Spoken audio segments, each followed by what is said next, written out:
दुनिया पर भूतों का काला कोहरा छा गया है। भूत और राक्षस बेरहमी से इंसानों को मार रहे हैं और सभी लोग डर के मारे भाग रहे हैं।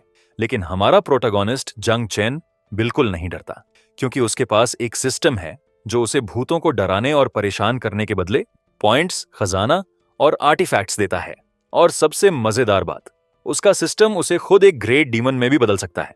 जहां सारी दुनिया भूतों से छुप रही है, वहीं हमारा हीरो भूतों को ढूंढता फिरता है। ये स्टोरी बेहद यूनिक, फनी और मजेदार है। इसे हम आगे भी कंटिन्यू करेंगे, इसलिए अभी सब्सक्राइब करो, लाइक करो और स्टोरी शुरू होने से पहले हाइप भी करो। एक सुनसान सड़क पर तेज बारिश बरस रही थी। सड़क के बीचों बीच एक कटी हुई, बुरी तरह जख्मी बांह पड़ी थी। कलाई लगभग पूरी तरह नष्ट हो चुकी थी और खून बारिश के पानी में मिलकर एक डरावना नजारा बना रहा था। उसी वक्त रेडियो पर एक इमरजेंसी अलर्ट चल रहा था। टीन फू रोड के पास एक सीरियल किलर सामने आया था और अब तक 3 लोगों की मौत हो चुकी थी। जिस बांध की बात हो रही थी, उसका मालिक बेहद बेरहमी से मारा गया था। पीड़ित का चेहरा और गर्दन इस कदर काटे गए थे कि पहचान पाना मुश्किल था और कई दांत भी टूटे हुए थे। गर्दन पर एक अजीब सा काला निशान साफ नजर आ रहा था, जबकि चारों तरफ खून बिखरा पड़ा था। आंखें उस लाल बारिश में खुली की खुली रह गई थीं और मक्खियां लाश पर मंडराने लगी थीं। जांचकर्ताओं ने इसे बेहद क्रूर और वहशियाना तरीके वाला केस बताया। तेज बारिश की आवाज उस उदास रात में न्यूज एंकर की ठंडी आवाज के साथ मिल रही थी। बार बार यह चेतावनी दी जा रही थी कि लोग घरों में रहें और संदिग्ध लोगों से सावधान रहें। लेकिन एक बिल्कुल अंधेरे कमरे में एक जवान आदमी आराम से सोफे पर बैठा स्नैक्स खाते हुए न्यूज देख रहा था। कमरे में इकलौती रोशनी टीवी की हल्की नीली चमक से आ रही थी। इतनी डरावनी खबर के बावजूद वो पूरी तरह शांत था और बिना किसी फिक्र के अपने स्नैक्स चबाता रहा। टीवी पर अब एक लाइव सीन शुरू हुआ। एक रिपोर्टर पुलिस से घिरे एक पूरी तरह सील किए गए इलाके के बाहर खड़ा था। उसने बताया कि श्वंगी कम्युनिटी में एक पूरे परिवार के 5 लोगों का कत्ल कर दिया गया था। जांच तेजी से चल रही थी, लेकिन खतरा अभी भी कहीं ज्यादा बड़ा था। पास के कॉन्ग अपार्टमेंट्स में एक और खौफनाक स्किनिंग केस सामने आया हुआ था। जैसे जैसे एक के बाद एक खूनी खबरें आ रही थीं, वैसे वैसे बिजली उस अंधेरी रात के आसमान को चीरती जा रही थी। इनमें से कोई भी खौफनाक घटना उस जवान आदमी को परेशान नहीं कर रही थी। टीवी की नीली रोशनी और बिजली की चमक बारी बारी से उसके चेहरे को रोशन कर रही थी। खाते खाते उसने बुदबुदाते हुए कहा कि जैंग बे सिटी में लगभग हर दिन कई मर्डर केस होते हैं, जो साफ तौर पर असामान्य बात है। यह सोचते हुए उसने स्नैक्स का पैकेट लापरवाही से टेबल पर फेंक दिया और सोचता रहा। फिर वो खिड़की के पास चला गया और अंधेरे को चीरती बिजली को देखने लगा।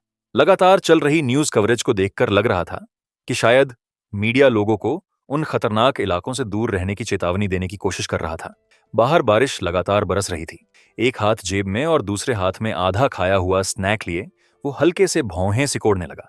क्या मीडिया इन तथाकथित किलर्स को लेकर कोई छिपा हुआ मैसेज दे रहा है? ये ख्याल आते ही आसमान में एक तेज चमकती बिजली कौंधी। ठीक उसी पल उसके नीचे वाले अपार्टमेंट में एक कत्लेआम हो रहा था। एक जवान आदमी के पास अचानक एक साया जैसी शख्सियत आई और उसे गर्दन से लेकर पूरे शरीर तक एक तेज हथियार से काट डाला। वो जवान आदमी बस पलटा और दोनों हाथ जेब में डाले अपने कमरे में वापस चला गया, जैसे उसने यह सब पहले भी देखा हो। उसके दिमाग में बस एक ही ख्याल आया, अब इसमें कुछ भी हैरान करने वाली बात नहीं रही। उसके होंठों के कोने पर एक हल्की सी मुस्कान आ गई। टीवी की हल्की नीली रोशनी में उसके तीखे नैन नक्श और साफ नजर आने लगे। आखिरकार उसने अपनी जिंदगी में आम समझ से कहीं परे चीजें खुद अनुभव की थीं। आज भी उसे अपने पिछले जन्म की यादें पूरी तरह याद थीं। उस वक्त उसकी मौत एक बेहद क्रूर कैंसर की वजह से हुई थी। हॉस्पिटल के बिस्तर पर बेबस पड़े उसके कमजोर शरीर की तस्वीर आज भी उसके दिमाग में साफ थी। मरने से पहले वो इंटेंसिव केयर में पीले चेहरे और बेजान आंखों के साथ लेटा था। उसके गाल धंसे हुए थे, होंठ फटे हुए थे और उसके पास बस हार्ट मॉनिटर की लगातार चलती आवाज ही सुनाई देती थी। लेकिन जब उसने दोबारा आंखें खोलीं, तो वो एक बर्फ से ढकी जमीन पर भटकता हुआ बच्चा बन चुका था। कड़कड़ाती ठंड में वो बच्चा फटे पुराने कपड़ों में अकेला खड़ा था, जबकि उसके चारों तरफ बर्फ और बारिश गिर रही थी। ठंड से उसका शरीर कांप रहा था, जबकि बारिश का पानी और नाक का पानी उसके चेहरे पर बहता जा रहा था। उसी पल पीछे से अचानक एक मोटा काला कोट उसके कंधों पर डाल दिया गया। उस ठिठुरते हुए बच्चे के सामने जो शख्स आया, वो एक बूढ़ा आदमी था। उसने प्यार से बच्चे के सिर पर हाथ रखा और गर्मजोशी से मुस्कुराया। मुझे ग्रैंडपा बुलाओ, अगर तुम्हारा कहीं ठिकाना नहीं है तो आज से मेरे साथ चलो। उस पल से ग्रैंडपा इस अनजान दुनिया में मेरा इकलौता परिवार बन गया। वो लड़का हर दिन उसके पीछे पीछे चलता और लगातार ग्रैंडपा कहकर पुकारता रहता। जो बड़ा सा कोट उसे मिला था, उस पर एक प्राचीन और रहस्यमयी बकवास सिंबल खड़ा हुआ था। मुझे लगा था कि मेरी नई जिंदगी अब शांति से चलती रहेगी, लेकिन 2 साल पहले ग्रैंडपा अचानक बिना कोई मैसेज छोड़े गायब हो गया। उस दिन जब मैं घर लौटा और खुशी खुशी दरवाजा खोला तो वहां उसका कोई निशान तक नहीं मिला। बस एक सवाल मेरे दिमाग में बार बार गूंजता रहा, वो गया कहां? उसने पीछे बस एक चिट्ठी और एक बैंक कार्ड छोड़ा था जिसमें 1 लाख येन थे। कार्ड के साथ एक छोटा सा मैसेज लिखा था, सेक्ट को लेकर कुछ हुआ है, मुझे तुरंत जाना होगा, जांग चेन, अच्छे से जीना। यह पढ़कर वो बस अपना सिर पकड़कर बैठ गया। किसी सेक्ट पर मुसीबत आना तो किसी पुराने कल्टीवेशन नॉवेल की कहानी जैसा लग रहा था, जिसे आजकल के कॉमिक्स में भी शायद ही कोई इस्तेमाल करता हो। फिर भी वो उस बूढ़े आदमी के ठिकाने और उसके सामने आने वाली मुश्किलों की चिंता करना बंद नहीं कर पाया। तभी अचानक बाहर से दरवाजे पर तेजी से दस्तक की आवाज आई, जिससे उसका ध्यान दरवाजे की तरफ चला गया। चूंकि आधी रात पहले ही बीत चुकी थी, उसका मूड तुरंत खराब हो गया। कान मलते हुए उसने बड़बड़ाया कि रात के 2 बजे कौन इतना शोर मचा रहा है। परेशान होकर वो दरवाजे तक गया और यह देखने के लिए पीप होल से झांका कि बाहर क्या हो रहा है। बाहर एक औरत खड़ी थी जिसके बहुत लंबे बाल थे और उसने चेरी और दिल के डिजाइन वाला एक रंग बिरंगा ड्रेस पहन रखा था। वो पागलों की तरह दरवाजे पर धड़ धड़ करके मार रही थी। जो बात इससे भी ज्यादा डरावनी लग रही थी वो था उसका मुर्दे जैसा पीला चेहरा। जैंग चेन ने भौहें सिकोड़ लीं। क्या वो सच में एक आम औरत ही थी? वो सामने वाले अपार्टमेंट का दरवाजा पीटती रही। यह देखकर उसने अंदाजा लगाया कि शायद उसे जल्दी से सिस्टर हॉन्ग को ढूंढना है, लेकिन उसकी हरकतें जल्द ही अजीब होने लगीं। जब किसी ने जवाब नहीं दिया तो वो दरवाजे पर चढ़ गई और एक अनैचुरल अंदाज में वहीं लटक गई। ये अजीब नजारा देखकर वो सन्न रह गया। फिर उसने अपना मुंह चौड़ा खोला, जिसमें कम लेकिन डरावनी तेज नुकीली दांतें नजर आईं। एक ठंडी सांस सीधे पीप होल की तरफ आई, जबकि वो एक भारी डरावनी आवाज में बोली, दरवाजा खोलो, मुझे पता है अंदर कोई है। जांग चेन को तुरंत महसूस हुआ कि कुछ गड़बड़ है। उसने अपना फोन निकाला और सोचा कि अगर वो औरत मानसिक रूप से बीमार नहीं है तो वो पक्का एक खतरनाक साइकोपैथ है। बिना वक्त गंवाए उसने सिस्टर हॉन्ग को फौरन एक वार्निंग मैसेज भेज दिया, अगर तुम अभी घर नहीं पहुंची हो तो मत आना, तुम्हारे दरवाजे के बाहर एक बहुत ही संदिग्ध इंसान खड़ा है। कुछ ही सेकंड बाद उसके फोन पर रिप्लाई आया। जैसे ही उसने उसे पढ़ा, उसका चेहरा बदल गया और पूरे शरीर पर ठंडा पसीना आ गया। सिस्टर हॉन्ग के मैसेज एक के बाद एक आते रहे। मैं अपार्टमेंट के अंदर ही हूं, बाहर जो चीज है वो अभी इंसान नहीं है।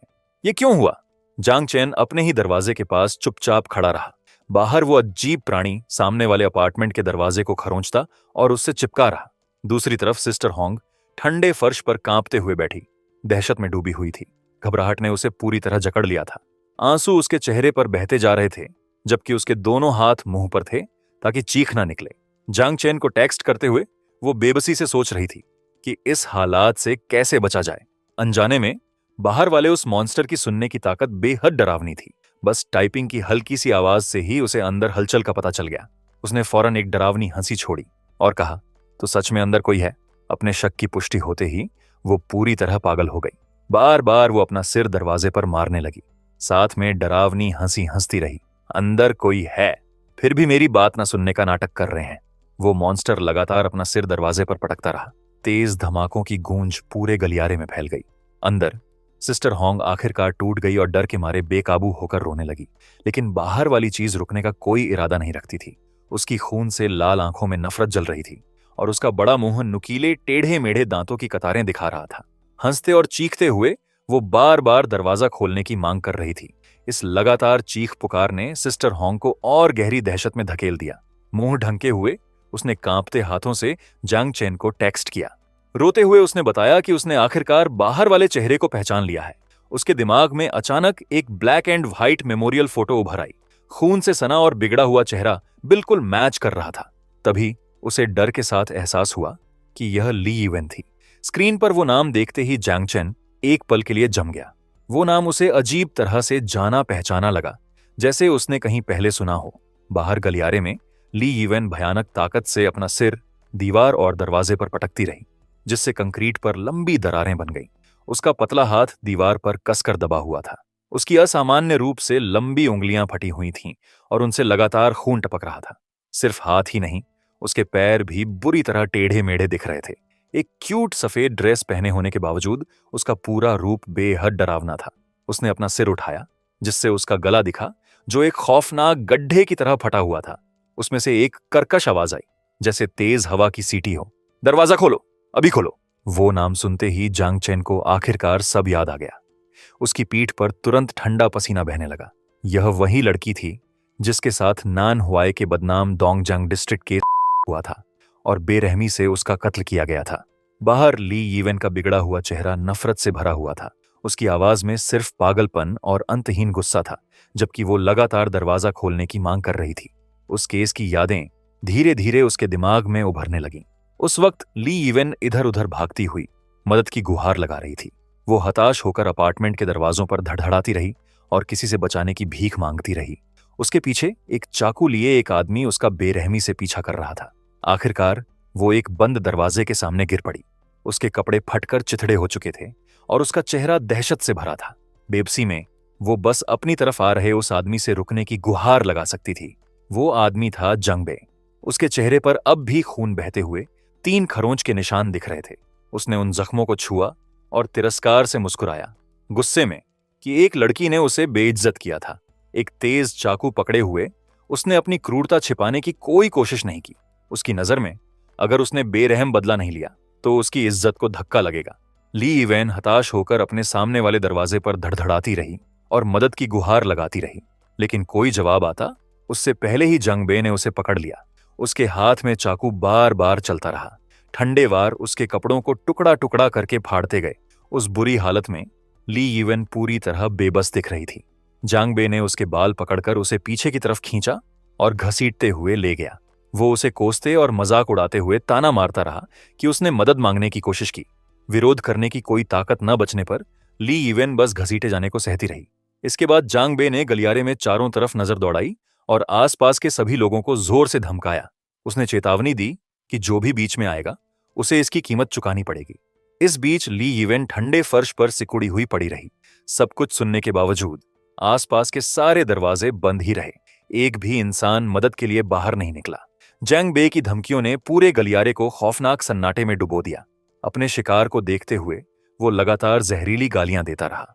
उसकी आंखों में सिर्फ क्रूरता थी, जैसे वो अपना सारा गुस्सा उस पर निकालना चाहता हो। तब तक ली यीवेन का चेहरा इतना बुरी तरह जख्मी हो चुका था कि पहचानना मुश्किल था। असहनीय दर्द में वो बस कांपते हुए कमजोर आवाज में मदद के लिए पुकार सकती थी, इस उम्मीद में कि कोई आकर उसे बचा ले। जांग बे ने ठंडे दिल से चमकता चाकू उठाया। उसकी आंखों में सिर्फ तिरस्कार था। वार करने से पहले उसने उस पर और जहरीले ताने कसे, कहा कि उसकी बेबस हालत उसे घिन्ना देती है। अगले ही पल उसका हाथ बिना किसी हिचकिचाहट के नीचे आया और चाकू सीधा उसकी तरफ बढ़ा। जब सब खत्म हो गया तो वो ऐसे शांति से चला गया जैसे कुछ हुआ ही ना हो। जाते जाते उसने एक फोन कॉल भी बेहद आराम से जवाब दिया। उसके मुताबिक यह सिर्फ सेल्फ डिफेंस था और ज्यादा से ज्यादा उसे कुछ दिन हिरासत में बिताकर फिर छोड़ दिया जाएगा। उसके पीछे ली यीवेन खून के फैलते तालाब में बेजान पड़ी थी। चाकू अब भी उसके शरीर में ढंसा हुआ था। उसका ठंडा शरीर अकेला जमीन पर पड़ा था। चारों तरफ बस खून ही खून था। उस त्रासदी के बाद एक अजीब घटनाएं सामने आने लगीं। जांग चेन की याद में अगली तस्वीर थी। जंग बे की लाश एक डिटेंशन सेंटर के अंदर। एक ब्लेड उसकी गर्दन के आर पार निकल गई थी, जिससे वो सलाखों के पीछे ही मर गया। कत्ल के 7 दिन बाद वो गुंडा लगभग वैसे ही तरीके से मरा जैसे उसने ली यीवेन के साथ किया था। बाहर गलियारे में ली यीवेन नफरत भरी आंखों से दरवाजे को घूरती रही, यह देखकर कि कोई उसे अंदर नहीं बुलाएगा। उसने ठंडे स्वर में कहा कि अगर उसे न्योता नहीं मिला तो वो खुद अपना रास्ता बना लेगी। तुरंत ही उसके लंबे काले बाल छोटी छोटी दरारों से होते हुए ताले में घुसने लगे। उसका पहले से डरावना चेहरा और भी भयानक रूप में बिगड़ गया, जिसे देखकर किसी की भी रूह कांप जाए। हर एक बाल जीवित सांप की तरह हरकत करता हुआ धीरे धीरे ताले के मैकेनिज्म से होकर दूसरी तरफ निकल आया। पीपहोल से देखते हुए जांग चेन की रीढ़ में सिहरन दौड़ गई। जल्द ही सिस्टर होंग के अपार्टमेंट का ताला पूरी तरह खुल गया। घबराहट में उसके हाथ से फोन फिसलकर फर्श पर गिर गया और आवाज हुई। जैसे ही उसने नीचे देखा, उसे समझ आ गया कि अब हालात बिगड़ चुके हैं। उस फीमेल घोस्ट के कान हल्के से फड़के। सबसे धीमी आवाज भी उसे तुरंत भांप लेने के लिए काफी थी। उसका पूरा शरीर अचानक एक अजीब कोण पर मुड़ा और पीछे की तरफ अनैचुरल ढंग से झुक गया। उसके चेहरे पर एक डरावनी मुस्कान फैल गई, जबकि उसकी आंखें सीधे जांग चेन के दरवाजे पर टिक गईं। गलियारे में एक तीखी चीख गूंज उठी। फिर वो धीरे धीरे उसके अपार्टमेंट की तरफ रेंगने लगी। उसके हाथों ने दरवाजे को कसकर पकड़ लिया, जबकि वो ठंडी मुस्कान उसके चेहरे पर जमी रही। अब भी उसी अनैचुरल पोजीशन में मुड़ी हुई वो लगातार दरवाजे पर धमक मारती रही और अंदर वाले से दरवाजा खोलने के लिए चिल्लाती रही। उसकी खून जैसी लाल आंखें दरवाजे पर ऐसे टिकी थीं जैसे वो उसके पार देख सकती हो। फिर वो फुसफुसाई, मैं तुम्हें देख रही हूं। जांग चेन को तुरंत महसूस हुआ जैसे उसकी खोपड़ी सुन्न हो गई हो। उसे समझ नहीं आ रहा था कि उस फीमेल घोस्ट ने इतनी जल्दी उसे अपना अगला निशाना क्यों बनाया। उसकी सर्वाइवल इंस्टिंक्ट जाग उठी और वो दरवाजे से पीछे हटता रहा। घबराहट में उसने पास पड़ी एक लकड़ी की छड़ी हथियार के तौर पर उठा ली। हाथ कांपने के बावजूद जांग चेन ने खुद को शांत करने के लिए वो छड़ी अपने सामने पकड़ ली। उसने खुद को हिम्मत दिलाते हुए सोचा कि शायद उसकी मजबूत यांग एनर्जी बुरी आत्माओं को दूर रख सके। उसी पल उसकी आंखों के सामने एक अजीब सा इंटरफेस अचानक उभर आया। स्क्रीन पर एक चमकीला लाल स्माइली फेस आइकन उभरा। तुरंत एक नोटिफिकेशन आई, evil aura detected, demonization system is now activating. इससे पहले वो कुछ रिएक्ट कर पाता, सिस्टम ने बताया कि एक्टिवेशन सफल रहा और उसे इनाम के तौर पर 100 गोस्ट पॉइंट्स दिए गए। जांग चेन हैरानी से उस तैरते हुए पैनल को घूरता रहा। एक और नोटिफिकेशन आई जिसमें पूछा गया कि क्या वो अपने सारे पॉइंट्स एक डिमोनाइजेशन एबिलिटी पर खर्च करके सुपरनैचुरल एंटिटीज से लड़ने के लिए ड्रॉ करना चाहता है। उसने दरवाजे की तरफ देखा। वो फीमेल घोस्ट अभी भी अंदर घुसने की कोशिश कर रही थी, जिससे उसे सोचने के लिए ज्यादा वक्त नहीं मिला। जब कंफर्म और डिक्लाइन के ऑप्शन सामने आए तो जांग चेन ने तुरंत कंफर्म चुन लिया। इस वक्त अपनी किस्मत पर दांव लगाना ही उसका इकलौता रास्ता था। इंटरफेस तुरंत बदल गया, जिससे उसकी आंखें हैरानी से फैल गईं। बिना किसी हिचकिचाहट के उसने लाल लीवर खींच दिया और सब कुछ किस्मत पर छोड़ दिया। पहिया बेहद तेज रफ्तार से घूमने लगा। तनाव भरे माहौल में एक साफ नोटिफिकेशन साउंड गूंजा। इसके बाद एक और ऐलान हुआ कि पॉइंटर स्लॉट नंबर 2 पर रुक गया है।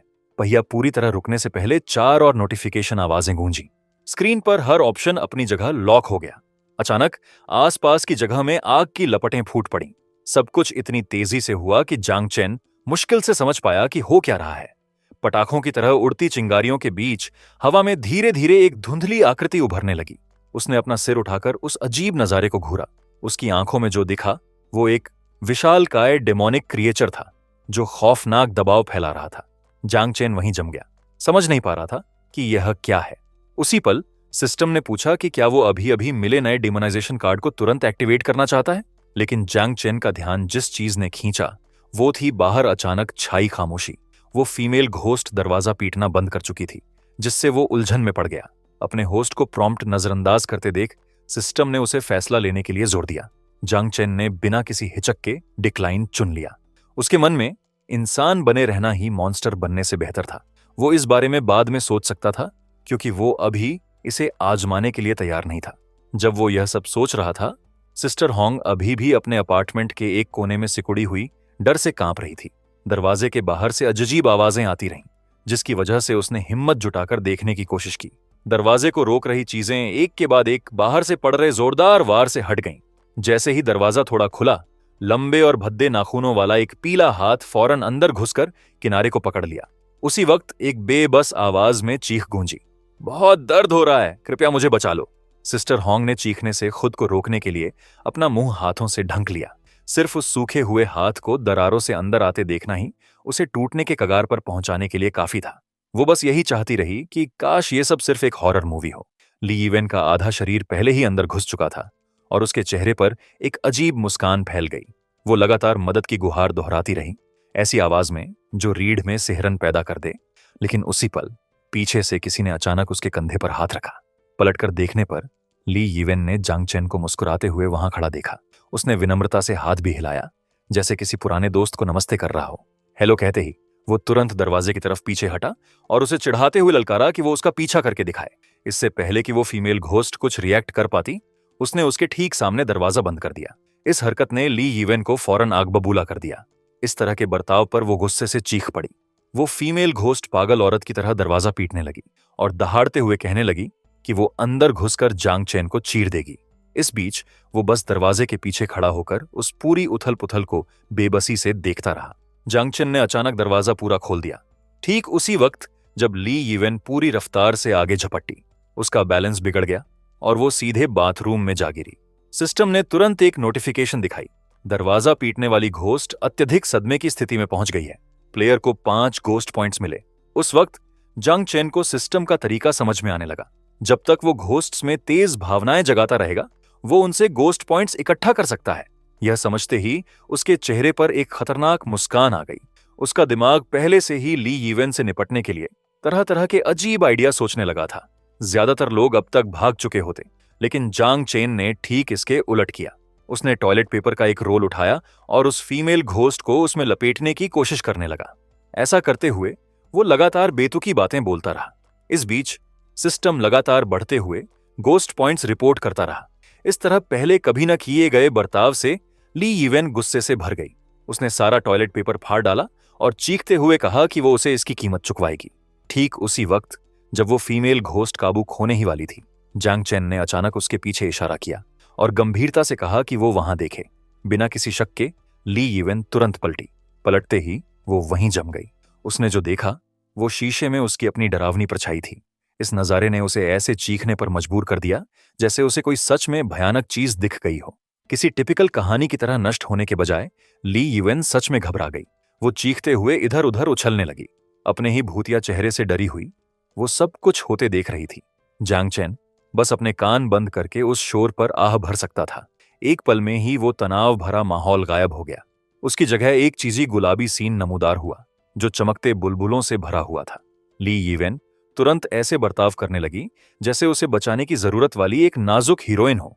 उसने जांग चेन को गले लगाया और मदद के लिए बेबसी से रोने लगी, जबकि जांग चेन वहां खड़ा बोलती बंद और उसके इस नाटक से पूरी तरह कंफ्यूज था। हालांकि उसने जल्दी ही खुद को संभाला और नरम आवाज में बोलते हुए प्यार से उसका हाथ पकड़ लिया। जांग चेन ने उससे कहा कि वो उसे इस जगह से दूर ले जाएगा और उस डरावनी औरत से निपटेगा।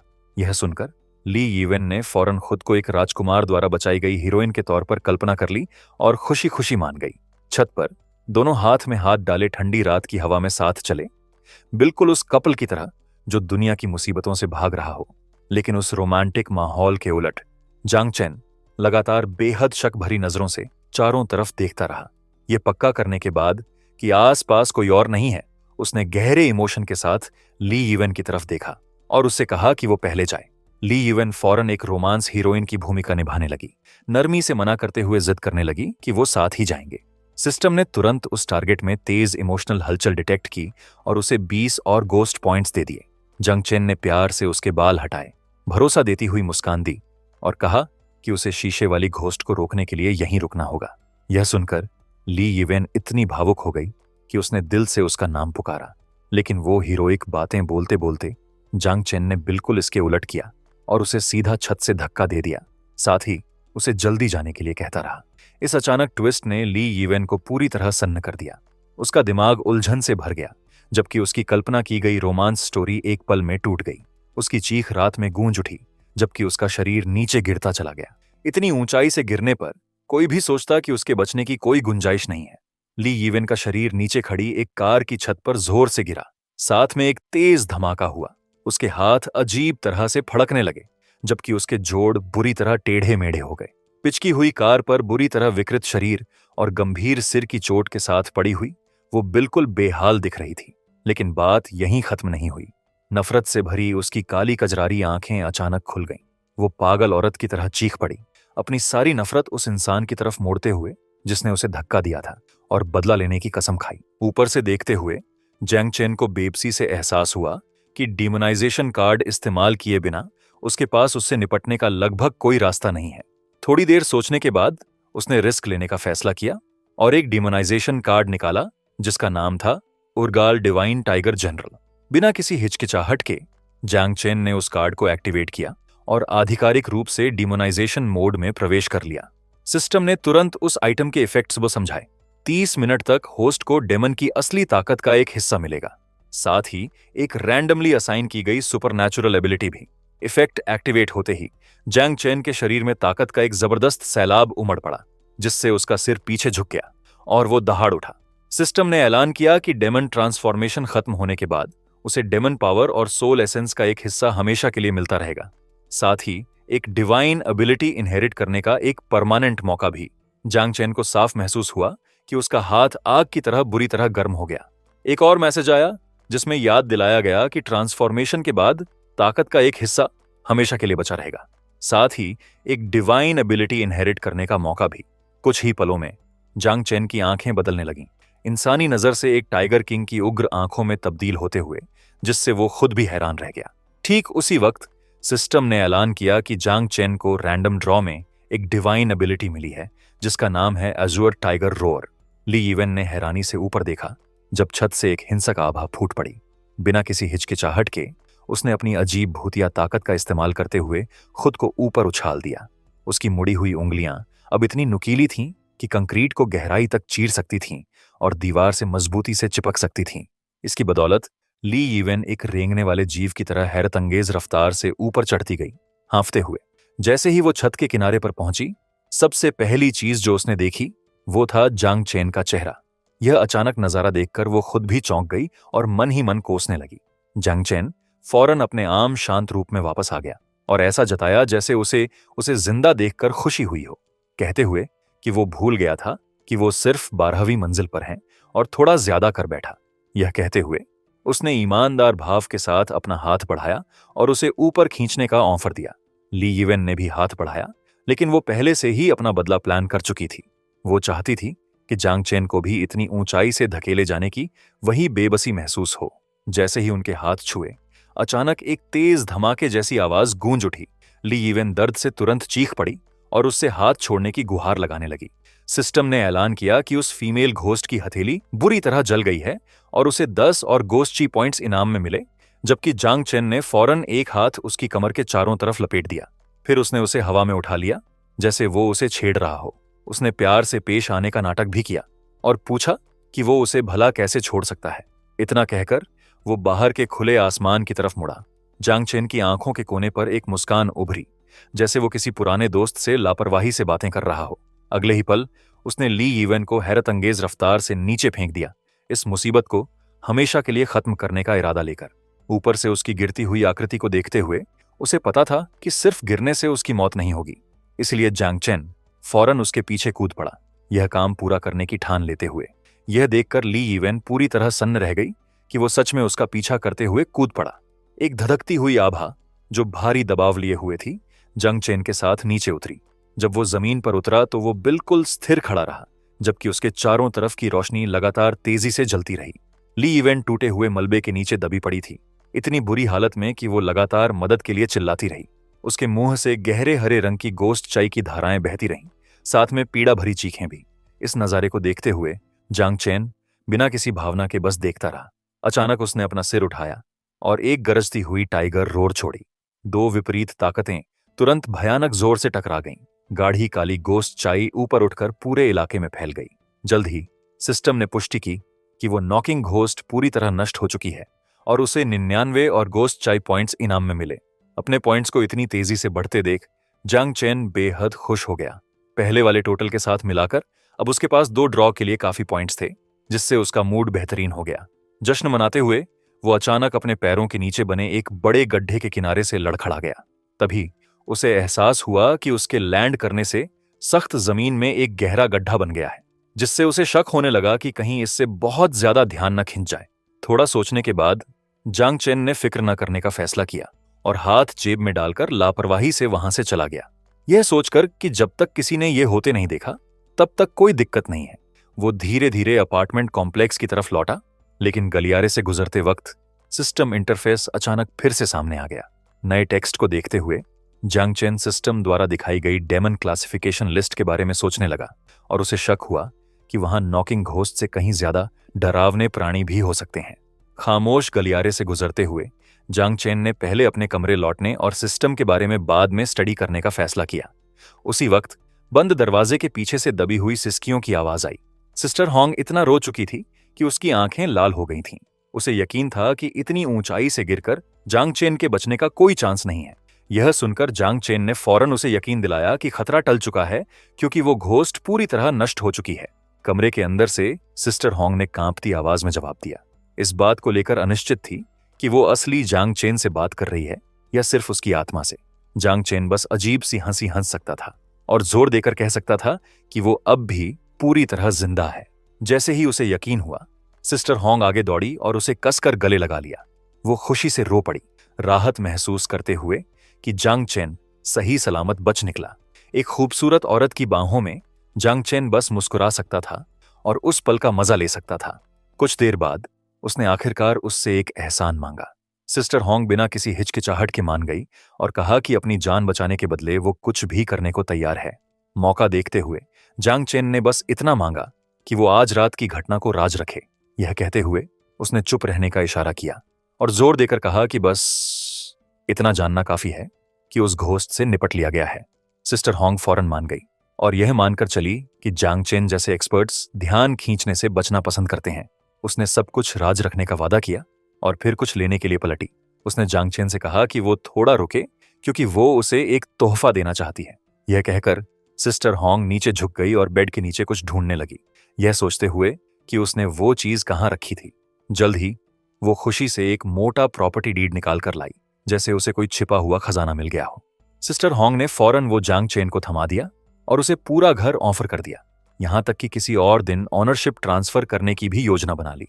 जांग चेन बोलती बंद रह गया।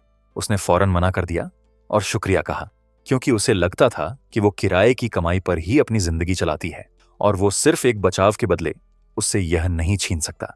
लेकिन सिस्टर होंग ने लापरवाही से कुछ और प्रॉपर्टी डीड निकाल लिए और कहा कि अगर उसे यह पसंद नहीं तो और भी बहुत सी प्रॉपर्टीज हैं। दस्तावेजों का वो ढेर देखकर जांग चेन को आखिरकार समझ आ गया कि सिस्टर होंग असल में बेहद अमीर है। उसने तो यहां तक कल्पना कर ली कि वो एक ताकतवर सीईओ की तरह बैठी मुस्कुराते हुए पूछ रही है कि क्या वो अपनी मुश्किल जिंदगी छोड़कर उसके सहारे रहना चाहेगा। आखिरकार वो प्रॉपर्टी डीड फिर भी जांग चेन के कमरे में ही पहुंच गया। अपने कमरे में वापस आकर वो अपने कंप्यूटर के सामने बैठ गया और जानकारी खोजने लगा। हाल की अजीब न्यूज रिपोर्ट्स को अपने खुद के अनुभवों के साथ जोड़ते हुए जांग चेन धीरे धीरे इस नतीजे पर पहुंचा कि आगे चलकर कहीं ज्यादा खतरनाक घोस्ट सामने आएंगे। ठीक उसी वक्त सिस्टम ने ऐलान किया कि डेमन ट्रांसफॉर्मेशन खत्म हो चुका है। थोड़ी सी बची हुई डेमन पावर और सोल एसेंस के अलावा उसे कोई डिवाइन एबिलिटी इनहेरिट नहीं मिली। इससे जांग चेन को एहसास हुआ कि मजबूत बनने का सबसे तेज तरीका डेमन ट्रांसफॉर्मेशन सिस्टम का पूरा फायदा उठाना है, वरना वो आखिरकार उन्हीं शिकारों की तरह अंजाम भुगतेगा जिन्हें घोस्ट्स ने मार डाला। एक बार जब ट्रांसफॉर्मेशन कार्ड की मियाद खत्म हो जाती तो बची हुई ताकत उन खौफनाक प्राणियों का सामना करने के लिए काफी नहीं होती जो बाद में सामने आ सकते हैं। कंप्यूटर के सामने बैठे जांग चेन टाइप करता रहा और यह चेक करने का फैसला किया कि क्या हाल ही में जैंगबे सिटी में कोई असामान्य मर्डर केस हुआ है। जैसे ही उसने गंभीर हत्याओं से जुड़े कीवर्ड्स डाले, स्क्रीन पर अनगिनत न्यूज आर्टिकल्स भर गए। रिपोर्ट्स के मुताबिक 3 लोगों की मौत हो चुकी थी, जिनकी लाशें अलग अलग जगहों पर मिलीं, जैसे प्राइवेट अपार्टमेंट्स में, लिफ्ट के पास और सड़क किनारे। सबसे डरावनी बात यह थी कि हर पीड़ित का चेहरा बेरहमी से तबाह कर दिया गया था, जिससे लगता था कि किलर को चेहरे बिगाड़ने का एक बीमार जुनून था। रिपोर्ट्स पढ़ते हुए जांग चेन ने अंदाजा लगाया कि यह बर्ताव उस नॉकिंग घोस्ट के पैटर्न से मिलता जुलता है। अगर वो घोस्ट दरवाजे पीटने के रिचुअल का जुनूनी थी तो यह किलर चेहरे तबाह करने का जुनूनी है। लोकेशंस चेक करने के बाद उसे पता चला कि ये घटनाएं उसकी यूनिवर्सिटी से ज्यादा दूर नहीं थीं। इसलिए उसने अगले दिन क्लास के बाद जांच करने की योजना बनाई। यह सोचते हुए जांग चेन ने कंप्यूटर बंद कर दिया। उसने एक नया फैसला लिया। खतरे के खुद उस तक आने का इंतजार करने के बजाय वो खुद घोस्ट्स को ढूंढकर शिकार करेगा। ये ख्याल आते ही जांग चेन ने अपनी आई टेक्निक एक्टिवेट कर दी। उसकी आंखों में एक ठंडी नीली चमक कौंधी, जबकि वो बुरी आत्माओं के निशान ढूंढने लगा। अगली सुबह जैंगबे यूनिवर्सिटी हमेशा की तरह चहल पहल से भरी थी। क्लास जाते वक्त एक फीमेल स्टूडेंट उत्साह से पिछली रात के मजे के बारे में बात कर रही थी, जबकि उसकी दोस्त अब भी उसके नतीजे से हैरान थी। पहली लड़की ने गर्व से दावा किया कि जब उसकी दोस्त नशे में थी तो बहुत सारे हैंडसम लड़कों ने उसका कांटेक्ट मांगा था। यह सुनते ही उसकी दोस्त फौरन घबरा गई और उसे आगे खींचने लगी, इस फिक्र में कि अगर वो और देर करेंगी तो क्लास मिस कर देंगी। भरे हुए कैंपस को देखते हुए जांग चेन को अचानक उस बूढ़े डाविस्ट की याद आ गई और सोचा कि वो बूढ़ा आदमी इतना जीवंत नजारा देखकर हैरान रह जाता। ठीक उसी वक्त किसी ने पीछे से उसका नाम पुकारा। एक आवाज ने पीछे से जोर से जांग चेन को बुलाया। अपना नाम सुनते ही वो फौरन हैरानी से पलटा। जो शख्स उसकी तरफ आ रही थी वो थी लिन यूई और यांग चान उसके साथ चल रही थी। 2 खूबसूरत लड़कियों का उसे ढूंढते हुए आना तुरंत आसपास के मेल स्टूडेंट्स में जलन जगा गया। खिड़कियों के पास बहुत से स्टूडेंट्स जलन से आह भरने लगे, कहते हुए कि जांग चेन बेहद किस्मत वाला है कि वो यांग चान को जानता है और साथ ही लिन युई का बचपन का दोस्त भी है। पास आकर लिन युई ने धीरे से एक चीज निकाली और कहा कि उसकी मां ने खास तौर पर इसे एक डॉविस्ट मंदिर से हासिल किया था। उसने वो ताबीज जांग चेन को थमाया और कहा कि वो इसे हमेशा अपने पास रखे। जांग चेन ने उसे स्वीकार किया और विनम्रता से शुक्रिया कहा। हालांकि जैसे ही उसने वो ताबीज छुआ, उसके अंदर की डेमन पावर हल्के से रिएक्ट कर गई। उसे फौरन एहसास हुआ कि यह कोई आम चीज नहीं है और उसने पूछा कि क्या वो सच में इसे उसे देना चाहती है। लिन युई ने समझाया कि हाल ही में बहुत सारी डरावनी घटनाएं हुई हैं, इसलिए वो चाहती है कि वो जरूरत न हो तो बाहर न निकले। इससे पहले कि वो और कुछ कह पाती, यांग चान उसे खींचकर वहां से ले गई। जाने से पहले लिन युई ने पीछे मुड़कर देखा और जांग चेन को याद दिलाया कि वो रात में कभी बाहर न निकले। दोनों लड़कियों को दूर जाते देखते हुए जांग चेन को एहसास हुआ कि लिन युई शायद सुपरनैचुरल दुनिया के बारे में काफी कुछ जानती है। दूर जाने के बाद लिन युई ने धीरे से एक आह भरी, जैसे उसके ऊपर से कोई बोझ उतर गया हो। यह देखकर यांग चान ने फौरन अपनी नाराजगी जताई और उसे याद दिलाया कि वो कल्टीवेटर्स पर निगरानी रखने वाली ताकतों के सख्त नियमों को तोड़ने के बेहद करीब पहुंच गई थी। लिन युई ने शांति से जवाब दिया कि उसने सिर्फ एक प्रोटेक्टिव ताबीज तोहफे में दिया है और तय सीमा से आगे कुछ भी नहीं बताया। यांग चान ने हल्के से लिन युई के माथे पर टैप किया और गंभीरता से याद दिलाया कि जांग चेन अब भी एक आम इंसान है। अगर उसका सामना किसी बुरी आत्मा से हुआ तो उसका बचना मुश्किल होगा। इसके अलावा लिन युई के हिडन वर्ल्ड वाले बैकग्राउंड की वजह से अब वो दोनों बिल्कुल अलग अलग दुनियाओं से ताल्लुक रखते हैं। यह सुनकर लिन युई ने नरमी से समझाया कि उसने हमेशा जांग चेन को एक करीबी दोस्त के अलावा कुछ और नहीं समझा। यांग चान फौरन असहमत हो गई और बोली, कोई आम दोस्त इतना कीमती ताबीज तोहफे में नहीं देता। उसके मुताबिक यह ब्लैक मार्केट में आराम से 20 लाख युआन में बिक सकता था। फिर भी लिन युई के दिल में उस ताबीज की कीमत उस एहसान के कर्ज के आगे कुछ भी नहीं थी जो वो उस पर मानती थी। पुरानी यादें उसके दिमाग में उभर आईं। अगर उस दिन जांग चेन ने उसे न बचाया होता तो उसका भविष्य बिल्कुल अलग दिशा में जा सकता था। उसे अब भी याद था कि कैसे वो बिना किसी हिचकिचाहट के आगे दौड़ा था और हमलावर को उसे छोड़ देने के लिए चिल्लाया था। दूसरी तरफ जांग चेन ने ध्यान से उस ताबीज को देखा और इस नतीजे पर पहुंचा कि इस दुनिया में सच में ऐसी ताकतें हैं जो घोस्ट से निपटने में सक्षम हैं। यह सोचते हुए उसने सावधानी से ताबीज को एक सुरक्षित जगह पर रख दिया। चलते हुए जांग चेन सोचता रहा, सुपरनैचुरल प्राणियों का आम जनता को पता न होना शायद उन्हीं वार्निंग्स से व्रिंक से जुड़ा है जिनका जिक्र सिस्टम ने पहले किया था। ठीक उसी वक्त सिस्टम इंटरफेस फिर से सामने आया, घोस्ट्स और डेमन्स को कंट्रोल करने वाले नियमों की जानी पहचानी जानकारी के साथ। मेल स्टूडेंट्स की शिकायतों की एक झड़ी अचानक जांग चेन को हकीकत में वापस खींच लाई। वो बड़बड़ाने लगे कि वो कभी अपनी किस्मत नहीं बांटता और यहां तक कि उसे खुद गॉडेस लिन ने ढूंढा था, जिससे वो जल भी रहे थे और परेशान भी। इस शोरगुल भरे माहौल के बीच अचानक क्लासरूम में डेस्क पर जोरदार थाप की आवाज गूंज उठी। जो शख्स खड़ा हुआ वो था जुंग श्याओमिंग, जुंग ग्रुप का यंग मास्टर। उसने जोर से सबको चुप रहने का ऑर्डर दिया क्योंकि क्लास शुरू होने वाली थी। उसकी स्टेटस और पावर के आगे मेल स्टूडेंट्स फौरन शांत हो गए और मुसीबत खड़ी करना बंद कर दिया। जुंग श्याओमिंग की लंबी चौड़ी कदकाठी देखकर जांग चेन ने चुपचाप माना कि अमीर परिवारों में पले बढ़े लोग सच में अलग होते हैं। कुछ देर बाद जुंग श्याओमिंग ने खुद पहल करके जांग चेन से बात की और पूछा कि क्या वो लिन युई को अच्छी तरह जानता है। उसने एक आने वाली फैमिली बैंक्वेट का भी जिक्र किया और जांग चेन को इनवाइट किया क्योंकि लिन युई वहां आने वाली थी। जांग चेन को इससे कोई फर्क नहीं पड़ा और वो बस आगे बढ़ गया, ठंडे लहजे में जवाब देते हुए कि यह इवेंट बोरिंग लगता है। बेइज्जती महसूस करते हुए जुंग श्याओमिंग ने तंज कसते हुए कहा कि जांग चेन शायद क्लास के बाद काम करने में इतना बिजी रहता है कि उसके पास ऐसी चीजों के लिए वक्त नहीं है। इस मजाक का सामना करते हुए जांग चेन ने शांति से जवाब दिया कि वो साफ तौर पर उतना किस्मत वाला नहीं है जितना एक यंग मास्टर जो परिवार के पैसों पर आराम से जी सकता है। यह कहकर वो पलटा और चला गया, जिससे जुंग श्याओमिंग गुस्से से भड़क उठा और पीछे से गालियां देने लगा। हालांकि बस कुछ कदम चलने के बाद जांग चेन को जुंग श्याओमिंग के 2 गुर्गों ने रोक लिया। उन्हें देखते हुए वो मुस्कुराया और मजाक उड़ाया कि वो कितनी जल्दी अपने मास्टर की बात मानते हैं। दोनों ने सख्त बनने का नाटक किया, जांग चेन को धमकाते हुए और मांग करते हुए कि वो फौरन घुटनों के बल बैठकर जुंग श्याओमिंग से माफी मांगे।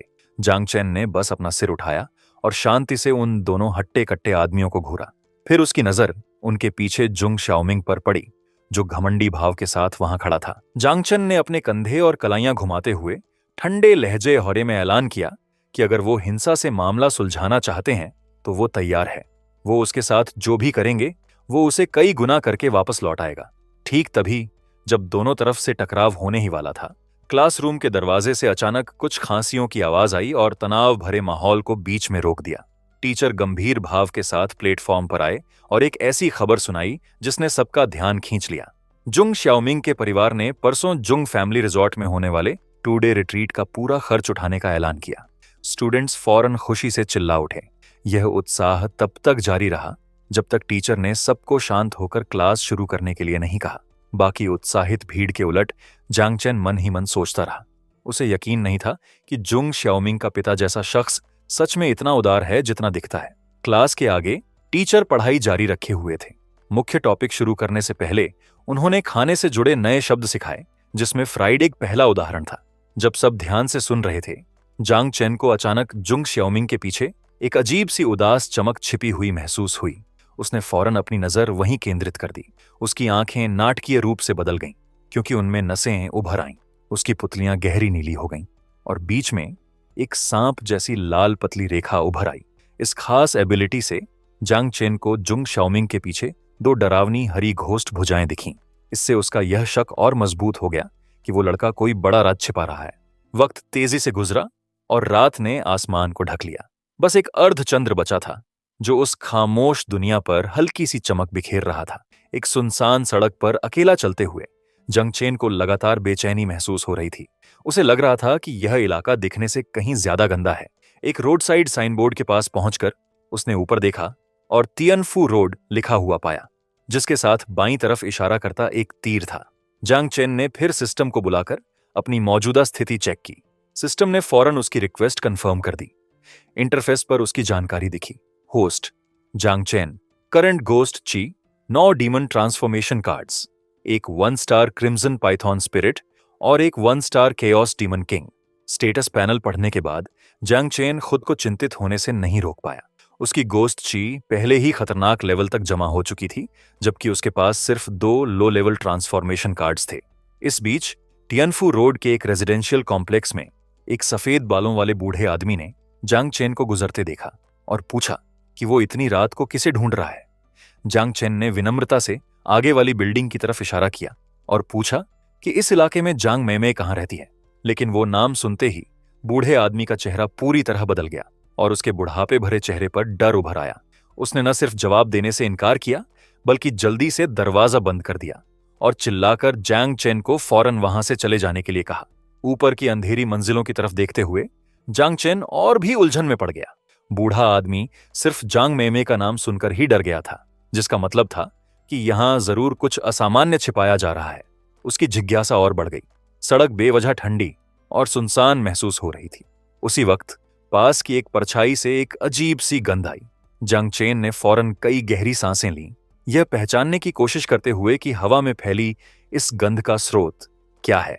आगे वाली बिल्डिंग को देखने पर उसे एहसास हुआ कि यह गंध डिसइंफेक्टेंट जैसी लग रही है और अंदर से आ रही है। बिना और देर किए जांग चेन बिल्डिंग के अंदर घुस गया। जितना गहरा वो अंधेरे गलियारे में जाता गया, डिसइंफेक्टेंट की गंध उतनी ही तेज और बदबूदार होती गई।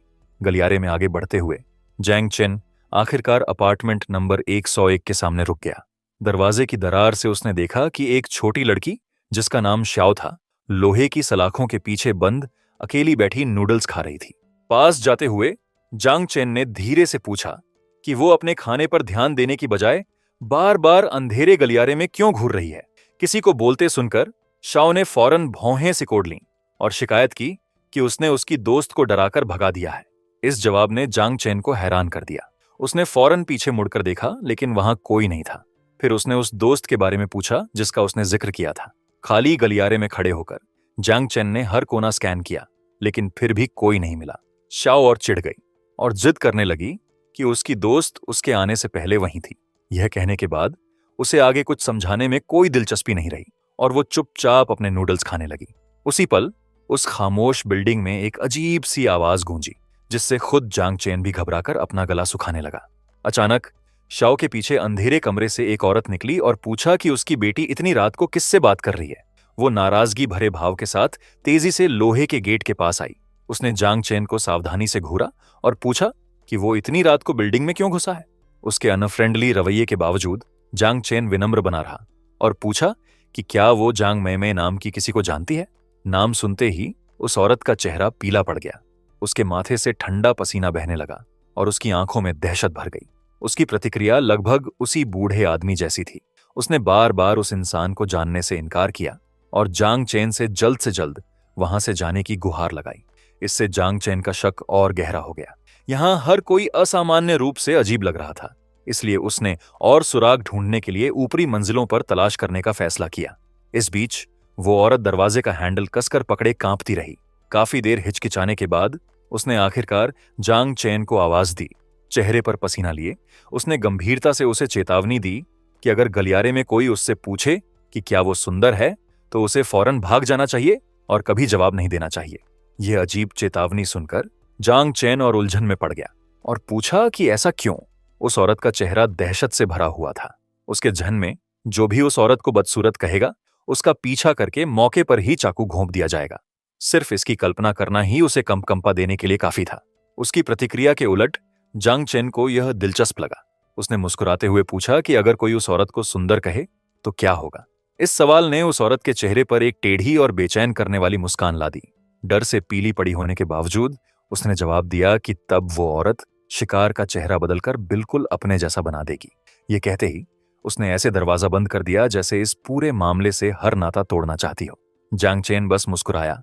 ये एहसास होने पर और दिलचस्पी लेने लगा कि हर घोस्ट अपने खुद के नियम फॉलो करता लगता है। आसपास का जायजा लेते हुए जांग चेन को अचानक बिल्डिंग के अंदर कहीं एक बेहद गहरी गाढ़ी लाल ये नाभा महसूस हुई। बिना एक पल भी गंवाए वो सीढ़ियों की तरफ दौड़ पड़ा। उसे एहसास हुआ कि वो स्रोत ऊपर से आ रहा है। अचानक खून से लथपथ एक खौफनाक चेहरा जिसकी आंखों के गड्ढे खाली थे ऊपरी मंजिल से नीचे गिरा, जिससे जांग चेन एक पल के लिए चौंक गया। उसे फौरन एहसास हुआ कि यह सिर्फ ऊपर से गिरी एक लाश थी। डर से पसीना बहाते हुए उसने टक्कर से बचने के लिए एक तरफ छलांग लगाई। जमीन पर पड़ी लाश को देखते हुए उसे टॉर्चर के अनगिनत निशान दिखे। आंखें निकाली जा चुकी थीं और मुंह बेबसी में खुला हुआ जम गया था। हालात देखकर जांग चेन ने अंदाजा लगाया कि यह पीड़ित काफी वक्त पहले मर चुका है। अभी वो इतना ही सोच पाया था कि एक लंबे बालों वाली आकृति अचानक उसके पास से गुजरी, जिससे वो फिर से चौंक गया। जाहिर था यहां कोई और भी मौजूद था। इससे पहले कि वो कुछ रिएक्ट कर पाता, ऊपर से कुछ और गिरा। जांग चेन ने फौरन उसे पकड़ लिया और पाया कि वो एक जिंदा लड़की थी। बदकिस्मती से उसका हाथ गलती से उसकी बांह के एक जख्म पर लग गया और फौरन दर्द भरी चीख की शिकायत सुनने को मिली। इसके ठीक बाद वो लड़की उसे हैरानी से घूरने लगी, जैसे उसे कोई असामान्य चीज दिख गई हो। उसने अचानक कहा कि वो सच में जिंदा है। यह सुनकर जांग चेन को समझ ही नहीं आया कि आखिर हो क्या रहा है। बिना कोई सफाई दिए उस लड़की ने अचानक उसका हाथ पकड़ा और उसे खींचकर वहां से दूर ले गई। उसके चेहरे पर जल्दबाजी साफ झलक रही थी, जबकि वो लगभग जांग चेन को घसीटते हुए वहां से दूर ले जा रही थी और उसे फौरन अपने पीछे आने का हुक्म दे रही थी। अभी भी यह समझ न पाते हुए कि आखिर क्या चल रहा है, जांग चेन ने आखिरकार पूछा कि वो क्या करने की कोशिश कर रही है। उस लड़की ने बस एक छोटा सा जवाब दिया, अगर वो जिंदा रहना चाहता है तो सवाल पूछना बंद करे। जल्द ही उनके सामने एक इमरजेंसी एग्जिट नजर आया। उसे देखते ही वो लड़की फौरन दिशा बदलकर जांग चेन को किसी और तरफ खींच ले गई, जिससे उसने पूछा कि वो एस्केप रूट क्यों नहीं ले रहे। वो और पास आई और समझाया कि उनकी मंजिल ही एकमात्र सुरक्षित जगह है। दूसरा रास्ता लेने से वो सीधे उस खौफनाक औरत के सामने पहुंच जाएंगे और बचना नामुमकिन होगा। इतना पास खींचे जाने पर जांग चेन कुछ कहने ही वाला था कि उस लड़की ने फौरन उसे टोकते हुए चुप रहने को कहा। फिर चेनसुआ ने एक ताबीज निकाला और मंत्र पढ़ना शुरू किया। लाल और सुनहरी ऊर्जा की एक धारा तेजी से उसकी बांह के चारों तरफ लिपट गई। उसने उनकी लोकेशन छिपाने का मंत्र पढ़ा। पूरा होते ही उसने वो ताबीज पास वाली दीवार पर पटक दिया। इफेक्ट फौरन दिखने लगा और चेनसुआ और जांग चेन दोनों धीरे धीरे धुंधले पड़ने लगे। बस कुछ पलों में उनकी मौजूदगी के लगभग सारे निशान उस जगह से गायब हो गए। चेनसुआ ने धीरे से चेतावनी दी कि यह ताबीज सिर्फ जिंदा लोगों की आभा छिपा सकता है, इसलिए जांग चेन को बिल्कुल कोई आवाज नहीं करनी चाहिए। ठीक तभी गलियारे के बाहर से अजीब आवाजें गूंजने लगीं। उनके साथ एक डरावनी हंसी भी पूरे इलाके में फैलने लगी। जांग मेमय एक अजीब हथियार लिए वहां आई, पास के ताबीजों को काटती हुई और बार बार पूछती हुई कि क्या वो सुंदर है। कोई जवाब न मिलने पर वो और भी डरावनी होती आवाज में वही सवाल दोहराती रही। फिर जांग मेमय ने पास पड़ी एक लाश पर वार किया। फिर भी वो अपना जाना पहचाना सवाल पूछना बंद नहीं कर रही थी। इस नजारे ने जांग चेन और चेनसुआ दोनों को सन्न कर दिया। शिकार ढूंढते हुए जांग मेमय ने इलाके को स्कैन किया और बुदबुदाई कि एक और लड़की अभी भी कहीं छिपी हुई है। कुछ देर तलाश करने के बाद वो धीरे धीरे इमरजेंसी एग्जिट की तरफ बढ़ गई। जब वो काफी दूर चली गई तब चेनसुआ और जांग चेन आखिरकार ताबीज की सुरक्षा से बाहर निकले। खतरे से बचने के बाद उसने राहत की सांस ली। इसके बाद चेनसुआ ने अपना परिचय दिया। उसने बताया कि वो सुपरनैचुरल घटनाओं से निपटती है और एक्स्ट्रॉर्डिनरी वंस नाम के एक ग्रुप से ताल्लुक रखती है। यह सुनकर जांग चेन ने मन ही मन सोचा, तो इस फील्ड में सच में प्रोफेशनल्स मौजूद हैं, और सोचने लगा कि वो उसके जैसे नए इंसान को कैसे आंकेंगे। फिर भी उसने विनम्रता से जवाब दिया और चेनसुआ का हाथ मिलाना स्वीकार किया। चेनसुआ ने आगे चेतावनी दी कि जांग मेमय अक्सर इस इलाके में दिखती है और जल्द ही वापस आएगी। अगर वो जिंदा रहना चाहता है तो उसे उसके पास ही रहना चाहिए। फिर चेनसुआ ने जांग चेन को याद दिलाया कि अभी सबसे जरूरी बात है जितनी जल्दी हो सके बिल्डिंग से बाहर निकलने का रास्ता ढूंढना। लेकिन इससे पहले कि वो आगे बढ़ पाते, जांग मेमय ने अचानक ऊपर से अपना सिर बाहर निकाला। जांग चेन ने फौरन चेनसुआ को पीछे खींचा और चेतावनी देते हुए चिल्लाया। उसके चेहरे को ढके हुए लंबे बाल धीरे धीरे अलग हुए, जिससे उसका खौफनाक रूप सामने आया। हमेशा की तरह वही जाना पहचाना सवाल आया। जांग मेमय की डरावनी आंखें जांग चेन पर टिक गईं और उसे मजबूर किया कि वो जवाब दे कि क्या वो सुंदर है। यह कहते ही वो छत से नीचे गिरी और उनके सामने आ खड़ी हुई। जमीन पर उतरने के बाद भी जांग मेमय वही डरावना सवाल दोहराती रही। यह समझते हुए कि इससे बचने का कोई रास्ता नहीं है, चेनसुआ फौरन आगे आई और उसका सीधा सामना करने के लिए तैयार हो गई। उसने अपनी ची को घुमाया, एक फॉर्मूला पढ़ा और अपनी प्रोटेक्टिव तकनीक एक्टिवेट कर दी। चमकती सुनहरी रोशनी से भरा एक मुक्का आगे बढ़ा और सीधा जांग मेमय से जा टकराया। यह वार तुरंत काम कर गया और उस घोस्ट औरत के हाथ से हथियार छूटकर गिर गया। पीछे से देखते हुए जांग चेन ने उत्साह से ताली भी बजाई, लेकिन यह खुशी ज्यादा देर नहीं टिकी। चेनसुआ उस टक्कर से पीछे उछल गई और जांग चेन से जा टकराई, जिससे उसे दर्द हुआ। पीले पड़े चेहरे के साथ चेनसुआ ने जल्दी से समझाया कि उसकी छी पूरी तरह खत्म हो चुकी है, वो अब लड़ नहीं सकती, और उसने जांग चेन से भागकर पुलिस बुलाने के लिए कहा। इस बीच जांग मेमय ऐसे धीरे धीरे आगे बढ़ती रही जैसे कुछ हुआ ही ना हो। उसने झुककर वो हथियार उठाया जो उसके हाथ से गिर गया था। फिर जांग मेमय ने सीधा जांग चेन को घूरा और एक अजीब आवाज में बोली। खुद की तरफ इशारा करते हुए उसने फिर से वही जाना पहचाना सवाल पूछा कि क्या वो सुंदर है। जांग चेन मुस्कुराया और गहरे तंज के साथ जवाब दिया, उसकी सच में तारीफ करने का कोई इरादा नहीं दिखाते हुए। हालांकि जांग मेमय ने इसे अलग तरीके से समझा और फौरन एक डरावनी मुस्कान दिखाई। चेनसुआ ने जैसे ही यह देखा, उसका चेहरा बदल गया। उसने फौरन चेतावनी दी कि जो भी जांग मेमय के सवाल का जवाब दे वो हमेशा के लिए उसका निशाना बन जाता है। और वाकई वो घोस्ट औरत उत्साह से जांग चेन की तरफ दौड़ पड़ी, जैसे उसे एक बिल्कुल नया शिकार मिल गया हो। ब्लेड हैरत अंगेज रफ्तार से नीचे आया, लेकिन जांग चेन बाल बाल बचते हुए एक तरफ हट गया, यह मानने से इनकार करते हुए कि उसने सच में उसकी तारीफ की थी। वार से बचते हुए उसने गुस्से में समझाया कि यह तंज था, तारीफ नहीं। लेकिन जांग मेमय को इससे कोई फर्क नहीं पड़ा। वो पागलों की तरह हंसी और ऐलान किया कि वो जांग चेन का चेहरा भी बिल्कुल अपने जैसा बना देगी। ठीक तभी जब वो घोस्ट औरत फिर से वार करने ही वाली थी, जांग चेन ने अचानक उसकी चाकू पकड़े हुई कलाई पकड़ ली। उसने शांति से उसकी आंखों में देखा और जवाब में खुद एक सवाल दाग दिया। इससे पहले कि जांग मेमय कुछ रिएक्ट कर पाती, जांग चेन ने एक टेकडाउन इस्तेमाल किया और उसे जमीन पर पटक दिया, जिससे उसके मुंह से दर्द भरी चीख निकली। फिर उसने उस घोस्ट औरत को पास वाले कमरे की तरफ घसीटा, ऐसी बातें बोलते हुए जिन्होंने चेनसुआ को पूरी तरह चुप करा दिया। बिना किसी हिचकिचाहट के जांग चेन ने दरवाजा जोर से लात मारकर खोल दिया। फिर उसने जांग मेमय को अंदर घसीट लिया, जैसे वो किसी मेहमान का स्वागत कर रहा हो। उस घोस्ट औरत ने फौरन गलत समझ लिया और मान बैठी कि जांग चेन की नीयत खराब है, क्योंकि उसे वो सुंदर लगी। घसीटे जाते हुए जांग मेमय ने जोर जोर से विरोध किया और चिल्लाती रही, लेकिन जांग चेन अपनी रहस्यमयी मुस्कान बनाए रहा और उसे छोड़ने का कोई इरादा नहीं दिखाया। उसने जानबूझकर उसके और पास आकर अपनी बाहें उसके चारों तरफ लपेट दी, बिल्कुल एक बेशर्म आवारा की तरह। उसी वक्त सिस्टम लगातार गोस्ट एनर्जी में तेज बढ़ोतरी रिपोर्ट करता रहा। उसे और डरता देख जांग चेन ने यह नाटक और आगे बढ़ाया और ऐसा दिखाया जैसे वो जबरदस्ती किस करने वाला हो।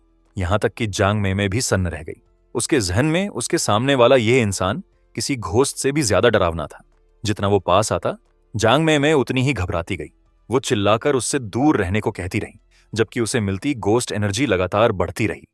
शुरुआत में जांग चेन की बेशर्म हरकतों की वजह से जांग मेमे अपना आपा खो बैठी, लेकिन उसे जल्दी ही याद आया कि उसके हाथ में अब भी उसका हथियार है, जिससे उसे उससे डरने की कोई जरूरत नहीं थी। अपना भरोसा वापस पाकर वो घोस्ट औरत तिरस्कार से मुस्कुराई और वो ठंडा ब्लेड जांग चेन के चेहरे पर सटा दिया। उसने उसका मजाक उड़ाते हुए कहा कि अगर वो सच में इतना बेताब है तो कम से कम पहले दरवाजा तो बंद कर ले। इस बीच चंद चंद कमजोर रोशनियों से जगमगाते अंधेरे गलियारे में रास्ता ढूंढने की कोशिश कर रही थी। उसके चेहरे पर आंसू बह रहे थे, क्योंकि उसे यकीन था कि जांग चेन खुद को कुर्बान करके उस बुरी घोस्ट को रोक रहा है ताकि उसे भागने का मौका मिल सके। उसके लिए किसी आम इंसान का किसी घोस्ट का सीधा सामना करना नामुमकिन सी बात थी। असल में जांग चेन अभी भी कमरे के अंदर जांग मेमे से जूझ रहा था। उस घोस्ट औरत ने उसे नीचे दबा रखा था और अपने चाकू से दीवार से चिपका रखा था, बेहद खुश नजर आते हुए। उसका खौफनाक रूप अब पूरी तरह सामने आ चुका था। तीखी चीखें लगातार गूंजती रहीं, जैसे वो जंग चेन को वहीं चीर डालना चाहती हो।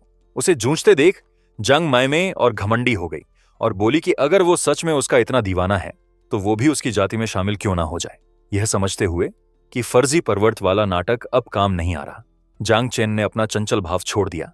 उसकी नजरें सामने चमकते ब्लेड पर टिक गईं और उसमें हल्की सी सावधानी झलकने लगी। लेकिन बस कुछ सेकंड बाद सारी हिचकिचाहट गायब हो गई। जांग चेन ने अपना डीमन ट्रांसफॉर्मेशन कार्ड निकाला और अपना ट्रम्प कार्ड इस्तेमाल करने का फैसला किया। बिना एक पल गंवाए उसने सीधे crimson Python star ability activate कर दी। जांग चेन का शरीर तेजी से बदलने लगा। उसके मुंह से नुकीले दांत निकल आए, त्वचा पर सांप जैसी शल्कें उभर आईं और उसकी सांस आग जैसी गर्म हो गई। ठीक तभी सिस्टम ने ऐलान किया कि उसने divine ability giant Python strength सफलतापूर्वक जगा ली है। उसके शरीर के अंदर से ताकत का एक जबरदस्त सैलाब फूट पड़ा। यह भारी आभा इतनी थी कि खुद जांग मेमे भी सतर्क हो गई। अपने नए रूप में जांग चेन ने भरोसे के साथ उस घोस्ट औरत को देखा और पूछा कि वो अपनी शक्ल को लेकर इतनी जुनूनी क्यों है।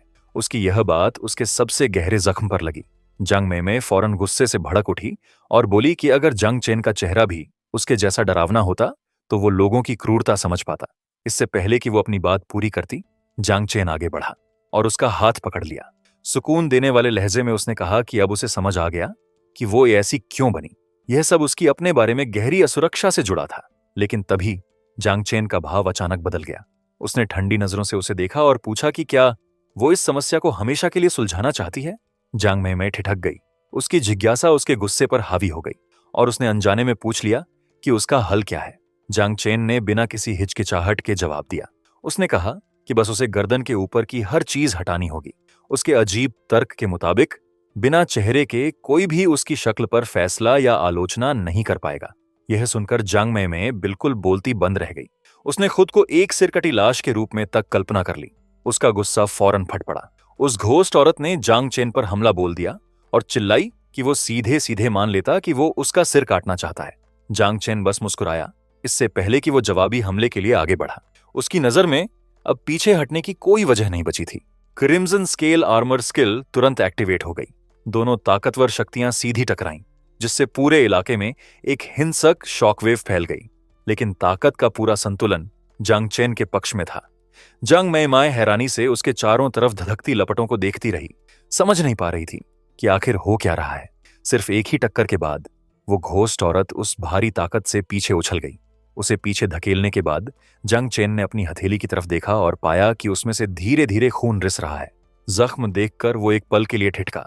उसके शरीर पर शल्कें होने के बावजूद वो ब्लेड फिर भी उसे काट गया था। साफ था कि यह कोई आम हथियार नहीं था। जांग मेमे मुश्किल से उठकर खड़ी हुई और गुस्से से जांग चेन पर झपटी, पागलों की तरह अपना चाकू वापस मांगते हुए। जांग चेन ने मजाक उड़ाती मुस्कान के साथ जवाब दिया और उलटा एक तिरस्कार भरा सवाल दाग दिया। उसके मुताबिक वो हथियार अब से मालिक बदल चुका था। यह कहते ही उसने आखिरी वार किया और जांग मेमे की जिंदगी खत्म कर दी। अपने आखिरी पलों में उसे हल्का सा एहसास हुआ कि कुछ बदल गया है। उसकी नजर गलती से एक जानी पहचानी सी लगने वाली लाश पर पड़ी। जब तक उसे एहसास हुआ कि यह उसका ही शरीर है, तब तक बहुत देर हो चुकी थी। जांग मेमे का सिर धड़ से अलग हो चुका था और उसकी लाश ठंडे फर्श पर गिर पड़ी। यह नतीजा देखकर जांग चेन अपनी संतुष्टि छिपा नहीं पाया और गर्व से हंस पड़ा। उसी वक्त सिस्टम ने ऐलान किया कि वो बदशक्ल बुरी घोस्ट पूरी तरह खत्म कर दी गई है और उसे इनाम में 99 गोस्ट एनर्जी पॉइंट्स मिले।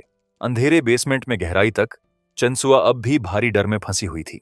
कांपते हाथों से आंसू पोंछते हुए उसे फिक्र थी कि कहीं जांग चेन पहले ही मर न चुका हो। लंबे इंटरनल स्ट्रगल के बाद उसने आखिरकार एक फैसला लिया। अपनी लेदर जैकेट में छिपाया हुआ हथियार निकालते हुए चेंसुआ ने दीवार का एक बड़ा हिस्सा तोड़ डाला और जोर से ऐलान किया कि वो किसी और को छोड़कर अकेले नहीं भाग सकती। अगर लड़ाई आनी है तो बुरी घोस्ट आ जाए। लेकिन जब वो ऊपरी मंजिल पर पहुंची तो सबसे पहले उसे जांग चेन जिंदा और सही सलामत दिखा। बदकिस्मती से जो मलबा उसने अभी अभी तोड़ा था वो सीधे उसके सिर पर गिर पड़ा, जिससे एक बड़ा उभार बन गया। दर्द से अपना सिर पकड़े हुए जांग चेन ने शिकायत की कि वो उसे बचाने की योजना बना रहा था और उल्टा खुद ही चोट खा बैठा। इस हास्यास्पद नजारे ने चंसुआ को सन्न करके जड़ बना दिया। इस मजेदार गलतफहमी के बाद दोनों साथ साथ आगे बढ़ते रहे। गलियारे से गुजरते हुए जांग चेन इतना रिलैक्स्ड दिख रहा था कि सीटी तक बजा रहा था, जैसे उसने अभी अभी किसी जानलेवा लड़ाई से बचकर न निकला हो। अपनी जिज्ञासा रोक न पाते हुए चंसुआ ने पूछा कि उसने उस खौफनाक बदशक्ल घोस्ट को कैसे हराया। जांग चेन ने बस एक रहस्यमयी मुस्कान दी और कहा कि यह एक राज है। थोड़ा और आगे चलने के बाद उन्हें एक लाश मिली जिसका सिर धड़ से अलग था। जांग चेन शांति से उस लाश के पास बैठ गया, उसका चेहरा थपथपाया और बुदबुदाया कि वो जल्दी से घोस्ट बन जाए ताकि उसे और गोस्ट एनर्जी मिल सके। इस अजीब नजारे ने चेंसुआ का चेहरा पीला कर दिया। हालांकि वो लाश बिल्कुल स्थिर पड़ी रही, बिना किसी असामान्य निशान के। यह देखकर जांग चेन ने निराशा से आह भरी और कहा कि अभी तक यिन एनर्जी भी नजर नहीं आई। लगता है उसे थोड़ा और इंतजार करना पड़ेगा। यह सुनकर चेंसुआ और भी हैरान रह गई और फौरन इस नतीजे पर पहुंची कि जांग चेन जरूर कोई छिपा हुआ मास्टर है। कोई अचरज नहीं कि उसने पहले जो कुछ भी किया वो एक असली एक्सपर्ट के सामने दिखावा करने जैसा था। लेकिन जांग चेन ने उसकी बात का गलत मतलब निकाला और उलझन भरे भाव के साथ जवाब दिया, जिससे बातचीत बिल्कुल अलग दिशा में मुड़ गई। चेंसुआ बस मन ही मन आह भर सकी। उसकी नजर में अभी भी बहुत से ताकतवर लोग छिपे हुए हो सकते हैं, इसलिए जांग चेन जैसा किसी का इतना अविश्वसनीय रूप से ताकतवर होना नामुमकिन नहीं था। इसके ठीक बाद उसने अपना फोन निकाला। चेंसुआ ने अंडरवर्ल्ड ऐप खोला और फिंगरप्रिंट स्कैन से अपनी पहचान वेरीफाई की। स्क्रीन पर फौरन ढेर सारी जानी पहचानी जानकारी और तस्वीरें आ गईं। इस वक्त दाओ अलायंस और अंडरवर्ल्ड ब्यूरो दो सबसे बड़ी ताकतें थीं जो सबसे ऊंचे पदों पर काबिज थीं। दाओ अलायंस मुख्य तौर पर पूरी दुनिया से एक्स्ट्रॉर्डिनरी इंडिविजुअल्स को भर्ती करने पर ध्यान देता था। वहीं दूसरी तरफ अंडरवर्ल्ड ब्यूरो अपने ज्यादातर संसाधन अपने खुद के कल्टीवेशन सिस्टम को विकसित करने में लगाता था। उत्साहित नजर आते हुए चेंसुआ ने जांग चेन को अंडरवर्ल्ड ऐप पर अपना रेफरल कोड दिखाया और उसे स्कैन करके ज्वाइन करने को कहा। उसने समझाया कि जो भी घोस्ट्स खत्म करने के बाद रिपोर्ट सबमिट करता है उसे भरपूर रिवॉर्ड पॉइंट्स मिलते हैं। उन सारे रेफरल पॉइंट्स के बारे में सोचते हुए जो उसे मिलने वाले थे, चेंसुआ अपनी खुशी छिपा नहीं पा रही थी। चेंसुआ इतनी उत्साहित थी क्योंकि ऐप के अंदर मिलने वाले पॉइंट्स एक्स्ट्रॉर्डिनरी वंस के बीच मुख्य करेंसी बन चुके थे। यह सुनते ही जांग चेन को दिलचस्पी हो गई। उसने उसका फोन पकड़ लिया और गौर से देखने लगा। कुछ ही सेकंड में उसने लगातार सवाल दागने शुरू कर दिए। कितनी फोटोज चाहिए, क्या सीन शामिल करना जरूरी है, कितनी इमेज क्वालिटी चाहिए और रिवॉर्ड्स आने में कितना वक्त लगता है। सवालों की इस बौछार से परेशान होकर चेंसुआ ने उसका मुंह हाथ से ढंक दिया और उसे धीरे बोलने को कहा क्योंकि बाकी सवाल वो बाद में पूछ सकता है। फिर उसका भाव गंभीर हो गया। चेंसुआ ने उसे याद दिलाया कि उन्हें जल्दी निकलना होगा क्योंकि इस बिल्डिंग में एक और बुरी घोस्ट अभी भी छिपी हुई है। सामान्य रिएक्शन देने की बजाय जांग चेन की आंखें चमक उठीं। वो फौरन उत्साह से इधर उधर देखने लगा और पूछने लगा कि वो घोस्ट कहाँ है। चेंसुआ बेबसी से बस अपना सिर हिला सकी। उसने कहा कि यह मजाक करने का वक्त नहीं है क्योंकि फैलती हुई गोस्ट एनर्जी बता रही थी कि दुश्मन शायद एक बेहद खतरनाक हाई टियर बुरी घोस्ट है। यह सुनते ही जांग चेन का रवैया अचानक बदल गया। उसका चेहरा इतना गंभीर हो गया कि खुद चेंसुआ भी हैरान रह गई। चाकू को कसकर पकड़े हुए उसने लड़ने की मुद्रा बना ली और ऐलान किया कि उसे हमेशा से सिखाया गया है कि अपनी हैसियत के मुताबिक काम करना चाहिए और इस बिल्डिंग में मौजूद लोगों की रक्षा करना एक ऐसी जिम्मेदारी है जिसे वो नजरअंदाज नहीं कर सकता। लेकिन जैसे ही उसे पक्का यकीन हुआ कि टारगेट एक हाई टियर घोस्ट है, वो फौरन पलटा और बड़े जोश के साथ आगे बढ़ गया। उसकी पीठ देखते हुए चेन सुआ हल्के से मुस्कुराई। जो भी हो, उसने उसकी जान बचाई थी, इसलिए उसने आखिर तक उसके साथ रहने का फैसला किया। चलते चलते जांग चेन ने टारगेट की लोकेशन पूछी और चेन सुआ ने फौरन जवाब दिया कि वो 6ठी मंजिल पर है। उसके अपने विचार भी बदल रहे थे। शायद जिनके पास ज्यादा ताकत होती है उन्हें ज्यादा जिम्मेदारी उठानी चाहिए, और पहले पीछे हटने की उसकी इच्छा कहीं न कहीं स्वार्थी थी। इस बीच जांग चेन कुछ बिल्कुल अलग सोच रहा था। वो मन ही मन बेहद खुश था कि अभी एक और घोस्ट से निपटना बाकी है और उसका डीमन ट्रांसफॉर्मेशन टाइम अभी काफी बचा हुआ है। इसे बर्बाद जाने देना अफसोस की बात होती। दोनों एक बर्बाद और सालों से सुनसान पड़े इलाके में गहराई तक बढ़ते गए। आखिरकार वो एक ऐसे कमरे के सामने रुके जिस पर आधा टूटा हुआ साइन 6F लिखा हुआ था। अंदर घुसते ही उन्हें एक ब्यूटी क्लिनिक का वेलकम मैसेज दिखा जिसका नाम था एंजल ब्यूटी सेंटर। अंदर कदम रखते ही जांग चेन को एहसास हुआ कि वो तेज डिसइंफेक्टेंट की गंध शुरू से यहीं से आ रही थी। उसने फौरन अंदाजा लगाया कि जांग मेमे को शायद यहीं एक फेल हुई कॉस्मेटिक सर्जरी के बाद कोई त्रासदी झेलनी पड़ी थी, जिससे उसके अंदर गुस्सा पनपा और आखिरकार वो एक बुरी घोस्ट बन गई। सिक्कों से लटके लाल धागों की एक कतार के पास जाकर जांग चेन ने उन्हें छुआ और पूछा कि क्या यह चेन सुआ ने लगाए थे। उसने सिर हिलाकर हामी भरी और बताया कि उसने जांग मेमे से निपटने के लिए पहले ही यह फॉर्मेशन तैयार किया था, लेकिन जैसे ही वो काम करने वाली थी उस पर अचानक एक और घोस्ट ने हमला कर दिया। जैसे ही एक नई घोस्ट का जिक्र आया, जांग चेन एक लोडेड स्प्रिंग की तरह उछल पड़ा और बार बार पूछने लगा कि वो कहाँ है। बार बार बीच में टोके जाने के बाद चेनसुआ आखिरकार चिल्ला पड़ी कि वो चुप रहे और उसे अपनी बात पूरी करने दे। फिर उसने समझाया कि उसे शक है कि वो घोस्ट अभी भी आस पास ही कहीं छिपी हुई है। यह कहते हुए उसने गलियारे के आखिरी छोर की तरफ इशारा किया जहां लगातार हरी गोस्ट एनर्जी उठ रही थी और जांग चेन से वहां देखने को कहा। आगे की आभा महसूस करते हुए जांग चेन हैरान हुए बिना नहीं रह सका। वहां की गोस्ट एनर्जी इतनी गाढ़ी थी कि लगभग भौतिक रूप लेने लगी थी। बिना और देर किए वो दोनों गलियारे के आखिरी कमरे की तरफ बढ़े और डोरबेल बजाई। अंदर से एक लंबे बालों वाली औरत की आकृति धीरे धीरे उभरी और दरवाजे की तरफ आई। जब दरवाजा खुला तो उस औरत का सामना चेनसुआ की ठंडी नजरों और तीखे भाव से हुआ। वो फौरन घबराई हुई नजर आई और सावधानी से पूछा कि वो किसे ढूंढ रहे हैं। उसी वक्त जांग चेन ने फौरन अंडरवर्ल्ड ऐप खोला और अपना पहचान पत्र और पुलिस क्रेडेंशियल्स दोनों दिखाए। चेनसुआ ने खुद को एक ऑफिसर बताया जो अपनी आधिकारिक ड्यूटी निभा रही है और समझाया कि उन्हें इस बिल्डिंग में किसी अजीब घटना की शिकायत मिली है और उन्हें उसके सहयोग की जरूरत है। यह सुनकर वो औरत बस दरवाजा खोलकर उन्हें अंदर आने का न्योता दे सकी। इस बीच जांग चेन अपना ध्यान ऐप पर ही लगाए रहा। उसमें मौजूद फीचर्स की तादाद देखकर वो और हैरान होता गया। अंदर घुसते ही चेनसुआ ने फौरन चारों तरफ देखा और कहा कि अपार्टमेंट सीली हुई और लंबे वक्त से बनी अजीब बदबू से भरी महसूस हो रही है। इसके ठीक बाद दीवार पर लगी एक चीज ने उसका ध्यान खींचा। वो एक फैमिली फोटो थी। जांग चेन करीब से देखने के लिए वहां गया और लापरवाही से टिप्पणी की कि यह पूरे परिवार की तस्वीर लगती है, लेकिन गौर से देखने पर दोनों का भाव बदल गया और उन्होंने चुपचाप एक दूसरे को देखा जैसे उन्हें कोई अहम सुराग मिल गया हो। चेनसुआ ने फौरन उस औरत से पूछा कि क्या इस वक्त अपार्टमेंट में कोई और भी मौजूद है। उसने जवाब दिया कि उसके अलावा उसका बेटा भी वहीं है। बच्चे का जिक्र आते ही जांग चेन को दिलचस्पी हो गई। उसने सुझाव दिया कि उस लड़के को बुलाया जाए ताकि वो कुछ सवाल पूछ सकें। फौरन उस औरत का भाव बदल गया और उसके माथे पर पसीना उभरने लगा। साफ तौर पर घबराई हुई उसने हिचकिचाते हुए कहा कि उसका बेटा सिर्फ 8 साल का है और किसी गंभीर मामले में शामिल नहीं हो सकता। यह देखकर कि उसने गलत समझ लिया है, चेनसुआ ने नरमी से समझाया कि वो बच्चे पर किसी अपराध का इल्जाम नहीं लगा रहे, वो बस स्टैंडर्ड जांच प्रक्रिया फॉलो करना चाहते हैं। आखिरकार वो औरत हिचकिचाते हुए मान गई और बेडरूम की तरफ बढ़ी, कहते हुए कि वो लड़के को बुला लाएगी। मौका देखते हुए चेनसुआ और पास आई और उसने बताया कि उसे बिल्डिंग के रहने वालों से क्या पता चला है। उनके मुताबिक जांग मेमे के अलावा एक और अजीब आकृति भी है। कई लोगों ने एक बच्चे को दीवार से सटकर चुपचाप खड़े हुए देखा है जो कुछ संदिग्ध चबा रहा था, और 6ठी मंजिल वो जगह थी जहां वो बच्चा सबसे ज्यादा दिखता था। यह सुनते ही जांग चेन को फौरन याद आया कि नीचे वाली छोटी लड़की ने भी इसी बारे में कुछ कहा था और उसे शक होने लगा कि शायद वो दोनों एक ही बच्चे की बात कर रहे हैं।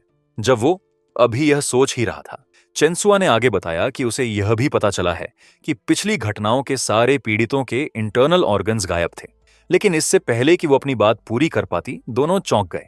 किसी तरह वो औरत पहले ही उनके ठीक पीछे खड़ी थी, चुपचाप ठंडी नजरों और सख्त भाव के साथ उन्हें घूर रही थी।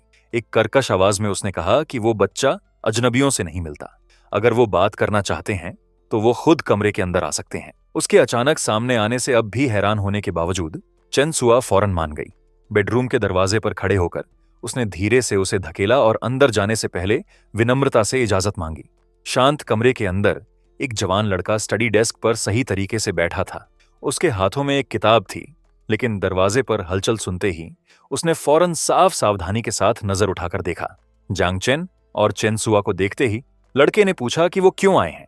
उसकी सतर्कता कम करने के लिए चेंसुआ मुस्कुराई और उसे यकीन दिलाया कि वो उसकी मां की दोस्त है और बस मिलने आई है। लड़के ने अपनी किताब कसकर पकड़ ली और पूछा कि क्या बाहर वाली औरत सच में वही है जिसकी वो बात कर रही है। उसका चेहरा अचानक डर से पीला पड़ गया। उसने जोर देकर कहा कि बाहर वाली औरत बिल्कुल उसकी मां नहीं है। यह सुनकर जांग चेन ने फौरन उससे सवाल किया। उसने बताया कि लिविंग रूम में लगी फैमिली फोटो साफ दिखाती है कि वो मां बेटा है, जिससे उसकी बात बेहद अजीब लगती है। फिर जांग चेन ने जानबूझकर लड़के को डराने की कोशिश की और पूछा कि अगर वो औरत उसकी मां नहीं है तो वो कौन है। उसने ये भी जोड़ा कि झूठ बोलने वाले बच्चों की नाक लंबी हो जाती है। लड़का और घबरा गया। उसके चेहरे से पसीना बहने लगा और उसकी आवाज कांपने लगी, जबकि उसने जिद की कि वो सच बोल रहा है। अब वो औरत उसकी मां नहीं रही। जांग चेन धीरे से उसके पास गया, उसके सिर पर हाथ रखा और उसे आगे बताने के लिए प्यार से प्रोत्साहित किया, लेकिन इस हरकत ने बच्चे को और नर्वस कर दिया। फिर लड़के ने उस मनहूस रात में हुई घटना बतानी शुरू की। जब उसकी मां बाथरूम में अपने बाल धो रही थी, उसने अचानक उसके पिता को आवाज दी और कहा कि उसे एक सेब चाहिए। उस वक्त उसके पिता लिविंग रूम में बैठे एक सेब छील रहे थे, तो उन्होंने फौरन जवाब दिया कि वो जल्द ही तैयार हो जाएगा। उसी वक्त दीवार पर लगी घड़ी में ठीक 11:59 हो रहे थे। अपने पिता को माहिराना अंदाज में सेब छीलते देखकर लड़का उनकी तारीफ करता रहा। खास बात यह थी कि सेब का छिलका बिना एक बार भी टूटे एक लंबी पट्टी में उतर रहा था। अपने काम पर गर्व महसूस करते हुए पिता सेब और उसका लंबा छिलका लेकर बाथरूम में गए ताकि अपनी पत्नी को दिखा सकें, जो अब भी सिर झुकाए अपने बाल धो रही थी। लेकिन ठीक उसी पल घड़ी में 12 बजे मां अचानक पूरी तरह बदल गई। वो अजीब सी नजरों और बेचैन करने वाली मुस्कान के साथ खड़ी हो गई। जब पिता ने उसे सेब खिलाने की कोशिश की तो उसने मना कर दिया और कहा कि वो खुद खाएगी। यह पूरा नजारा दरवाजे के बाहर खड़े लड़के ने देखा। फिर कुछ खौफनाक हुआ। जैसे ही उसने पहला निवाला लिया, लड़का इतना डर गया कि उसके हाथ से जो कैंडी थी वो गिर गई। उसके मुताबिक उसकी मां ने साफ तौर पर सिर उठाकर सेब खाया था, लेकिन बाथरूम के शीशे में उसकी परछाई अब भी पहले की तरह झुककर बाल धोती हुई दिख रही थी। यह सुनने के बाद जांग चेन ने लड़के को घूरा और पूछा कि उसके बाद क्या हुआ। लड़के ने अपना चेहरा ढंक लिया, अब भी हिला हुआ, और कहा कि वो भागकर अपने कमरे में चला गया और उसके बाद क्या हुआ उसे कोई अंदाजा नहीं। उस वक्त को याद करते हुए उसने उदास होकर कहा कि उस औरत ने उसकी देखभाल करना बंद कर दिया और फिर कभी उसके लिए खाना नहीं बनाया। जिंदा रहने के लिए वो चुपके से नीचे बचा हुआ खाना उठाता, छिपे कोनों में खाता और चुपचाप घर लौट आता। ये कहानी सुनने के बाद चेंसुआ ने जांग चेन की तरफ देखा और पूछा कि उसे इस बारे में क्या लगता है। थोड़ा सोचने के बाद जांग चेन ने कहा कि उसने पहले एक मशहूर किंवदंती सुनी थी। उस किंवदंती के मुताबिक अगर कोई आधी रात को शीशे के सामने बिना छिलका तोड़े सेब छीले तो शीशे के अंदर मौजूद प्राणी बाहर निकल सकता है, उस इंसान का शरीर चुरा सकता है और उसकी जिंदगी अपने कब्जे में ले सकता है। यह कहते ही जांग चेन ने फौरन चेंसुआ से बाथरूम चेक करने को कहा। दोनों जल्दी से लड़के के कमरे से निकले और सीधे उस जगह पहुंचे। जैसे ही वो अंदर घुसे, चेंसुआ को कुछ अजीब लगा। पहले जिस शीशे का जिक्र हुआ था वो गायब था। जांग चेन ने दीवार को जांचा और बची हुई कील को छुआ। उसने अंदाजा लगाया कि कभी वहां शीशा टंगा होगा, लेकिन काफी पहले हटा दिया गया था। ठीक तभी अंधेरे से एक ठंडी आवाज गूंजी, जो उन्हें डिनर के लिए रुकने का न्योता दे रही थी, क्योंकि खाना तैयार है। चेंसुआ ने घबराकर अपना गला सुखाया और जांग चेन को याद दिलाया कि लड़के ने कहा था कि उस औरत ने कब का खाना बनाना बंद कर दिया। ओके। यह सुनने के बावजूद जांग चेन शांत बना रहा। उसे लगा कि अभी नतीजे पर पहुंचना जल्दबाजी होगी और उसने पहले सब कुछ देखने का फैसला किया। जल्द ही वो डरावनी आवाज फिर से गूंजी, उन्हें टेबल पर आने के लिए बुलाती हुई। लेकिन जब उन्होंने खाना देखा तो दोनों जड़ हो गए। टेबल पर सड़ा हुआ मांस पड़ा था, जिसमें कीड़े रेंग रहे थे। इस खौफनाक नजारे ने उनकी खोपड़ी तक झंझना दी। बस एक नजर किसी को भी बीमार करने के लिए काफी थी। वो तथाकथित खाना सड़े हुए गोश्त के ढेर जैसा दिख रहा था। जैसे ही तनाव अपनी चरम सीमा पर पहुंचा, वो मिरर घोस्ट धीरे धीरे सामने आई, गाढ़ी घोस्ट एनर्जी में लिपटी हुई। उसने उन्हें घूरा और पूछा कि क्या उन्हें खाना पसंद नहीं आया। जांग चेन ने शांति से जवाब दिया कि इतना बुरा नहीं है, बस थोड़ा निगलना मुश्किल लग रहा है। उसके इस लापरवाह जवाब ने चेनसुआ का आपा लगभग खो दिया। इसके उलट मिरर घोस्ट दिलचस्पी से हंस पड़ी। उसने आंखें सिकोड़ते हुए पूछा कि वो क्या खाना चाहता है। अब भी मुस्कुराते हुए जांग चेन ने गंभीरता से कुछ इतना अजीब मांगा कि किसी घोस्ट को भी घिन आ जाए। मिरर घोस्ट का भाव फौरन बदल गया। उसी वक्त सिस्टम ने ऐलान किया कि मिरर घोस्ट उसकी बेतुकी बात से चौंक गई है, जिससे उसे 20 घोस्ट एनर्जी पॉइंट्स मिले। यह नतीजा देखकर जांग चेन मन ही मन खुश हो गया। इस टकराव में यह साफ नहीं था कि असल में कौन ज्यादा डरावना है। फिर उसने अपना लहजा बदला और कहा कि वो पहले सिर्फ मजाक कर रहा था, एक नॉर्मल डिश भी ठीक रहेगी। फिर भी उसकी नॉर्मल डिमांड ने भी सबकी बोलती बंद कर दी। तभी जांग चेन की मुस्कान गायब हो गई। उसने सीधे मिरर घोस्ट की तरफ देखा और ठंडे लहजे में कहा कि अगर वो इतनी सी सिंपल डिश भी नहीं बना सकती तो उसकी मेहमान नवाजी बेहद बुरी है। मिरर घोस्ट ने एक शातिर मुस्कान दी और कहा कि यह एक इत्तेफाक है, क्योंकि उसके पास ठीक वही सामग्री मौजूद है जो उसने मांगी थी। यह जवाब सुनकर खुद जांग चेन भी हैरान रह गया। लगभग 5 मिनट बाद एक डिश परोसी गई। कटोरे के बीचों बीच एक गहरे लाल रंग की चीज पड़ी थी, जिसका आकार बेहद अजीब था। मिरर घोस्ट ने उसे घूरते हुए समझाया कि चूंकि वो असली स्वाद चाहता था, इसलिए उसने इसे बस हल्का सा पकाया है। जांग चेन ने उसे चॉपस्टिक्स से उठाया और शक के साथ ध्यान से जांचा। आखिरकार उसने इसे आजमाने का फैसला किया और सीधे अपने मुंह में डाल लिया। जांग चेन को इतनी लापरवाही से इसे चबाते देख मिरर घोस्ट सन्न रह गई। उसे खुद भी उम्मीद नहीं थी कि वो सच में इसे खा लेगा। हालांकि यह ज्यादा देर नहीं टिका, क्योंकि उसने फौरन इसे थूक दिया। जांग चेन फौरन गुस्से से भर गया और शिकायत की कि डिश उसके दावे पर खरी नहीं उतरी। इसे इतनी बुरी तरह पकाया गया था कि चबाना उम्मीद से भी बुरा लगा। सामने से आलोचना सुनकर मिरर घोस्ट गुस्से से दांत पीसने लगी। वो सोचना बंद नहीं कर पा रही थी कि यह पागल आखिर कहां से आया। ठीक तभी सिस्टम ने ऐलान किया कि उसने सफलतापूर्वक मिरर घोस्ट को गुस्सा दिला दिया है, जिससे उसे और 30 घोस्ट एनर्जी पॉइंट्स मिले। जांग चेन लगातार हमला जारी रखे रहा। उसने बेधड़क उसकी कुकिंग स्किल्स का मजाक उड़ाया और बताया कि उसके अपने बेटे को खाने के लिए बाहर चुपके से जाना पड़ता है। इन बातों ने उसका गुस्सा और भड़का दिया और उसके चारों तरफ की मार डालने की भावना और तेज हो गई। पास खड़ी चेनसुआ को उठती हुई घोस्ट एनर्जी साफ महसूस हो रही थी। सिर्फ उस दबाव से ही उसके माथे पर ठंडा पसीना आ गया। फिर भी जांग चेन को बिल्कुल कोई डर नहीं था। वो तो उसके पास गया, मिरर घोस्ट के इर्द गिर्द बांह लपेटी और मजाक में कहा कि उसके पास अभी भी चीजें ठीक करने का एक मौका है। अगले ही पल उसकी मुस्कान गायब हो गई। उसका ठंडा चेहरा और पास आया, जिससे खुद मिरर घोस्ट भी बेचैन हो गई।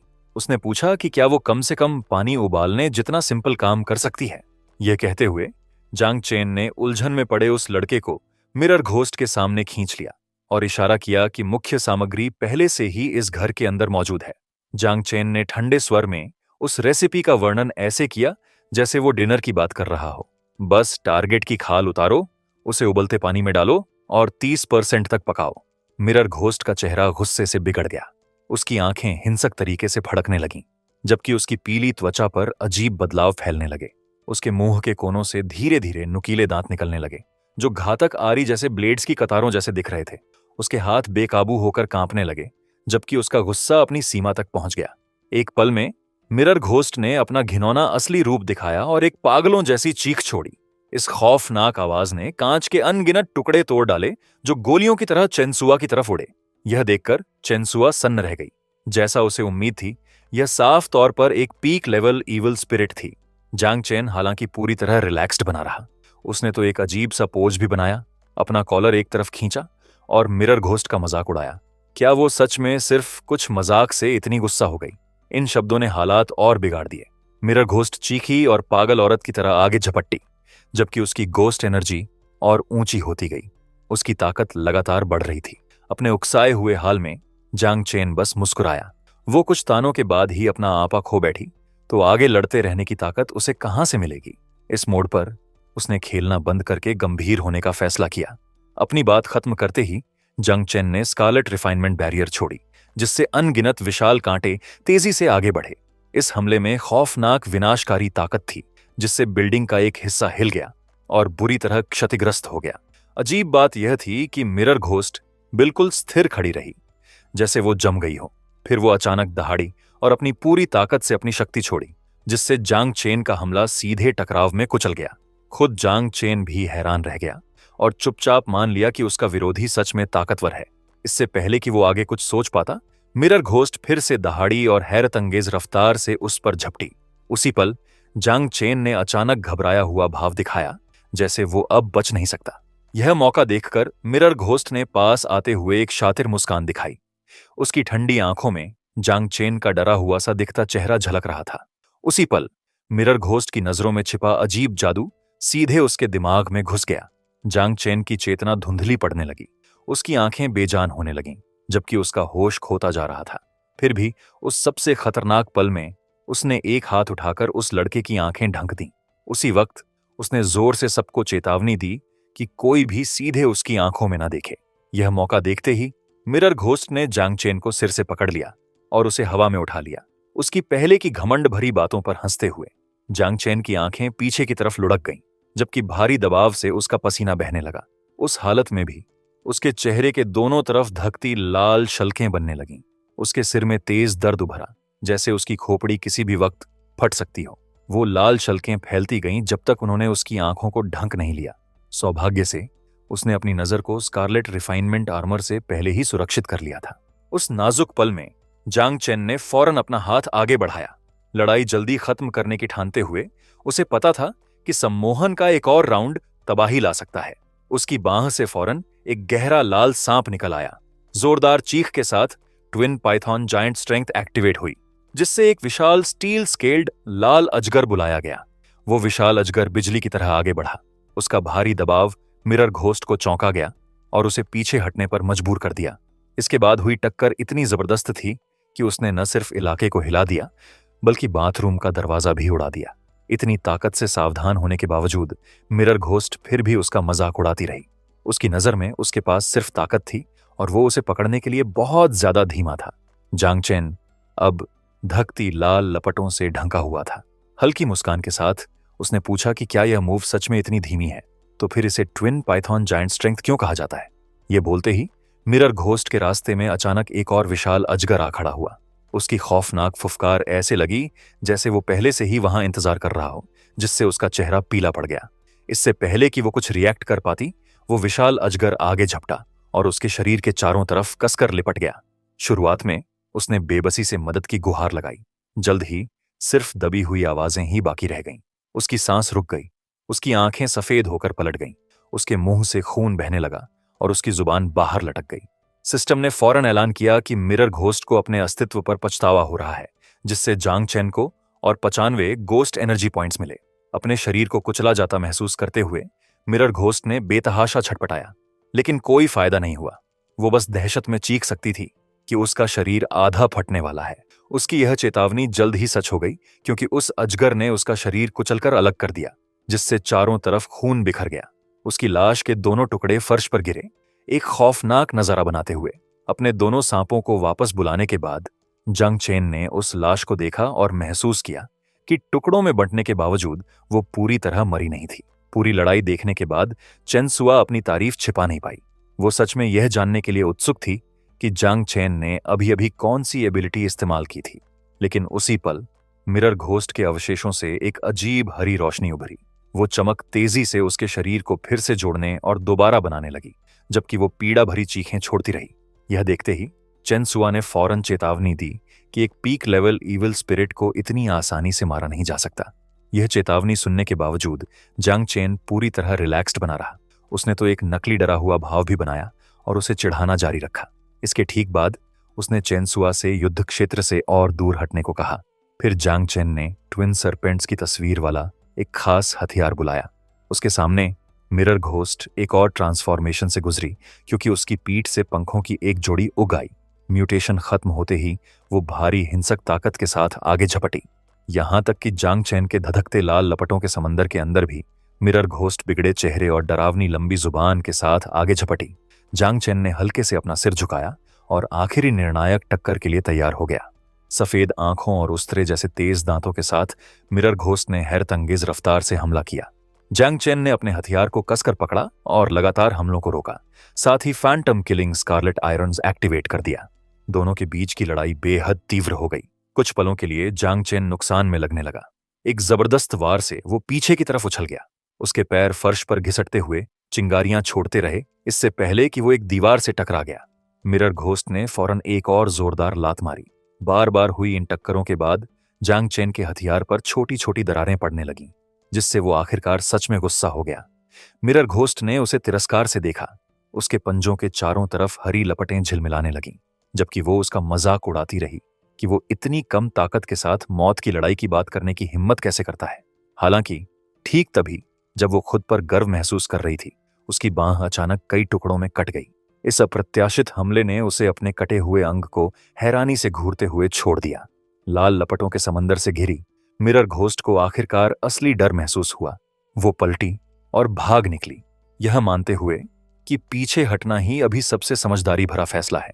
उसे भागते देख जांग चेन और भी उत्साहित हो गया। उसने अपना हथियार एक तरफ फेंक दिया और उसे लगातार चिढ़ाते हुए उसका पीछा करने लगा। जितना वो सुनती गई उतनी ही डरती गई और उससे पीछा छोड़ देने की गुहार लगाने लगी। खौफनाक लाल रोशनी से जगमगाते उस अंधेरे गलियारे में मिरर घोस्ट की घबराई हुई चीखें पूरी बिल्डिंग में गूंजती रहीं।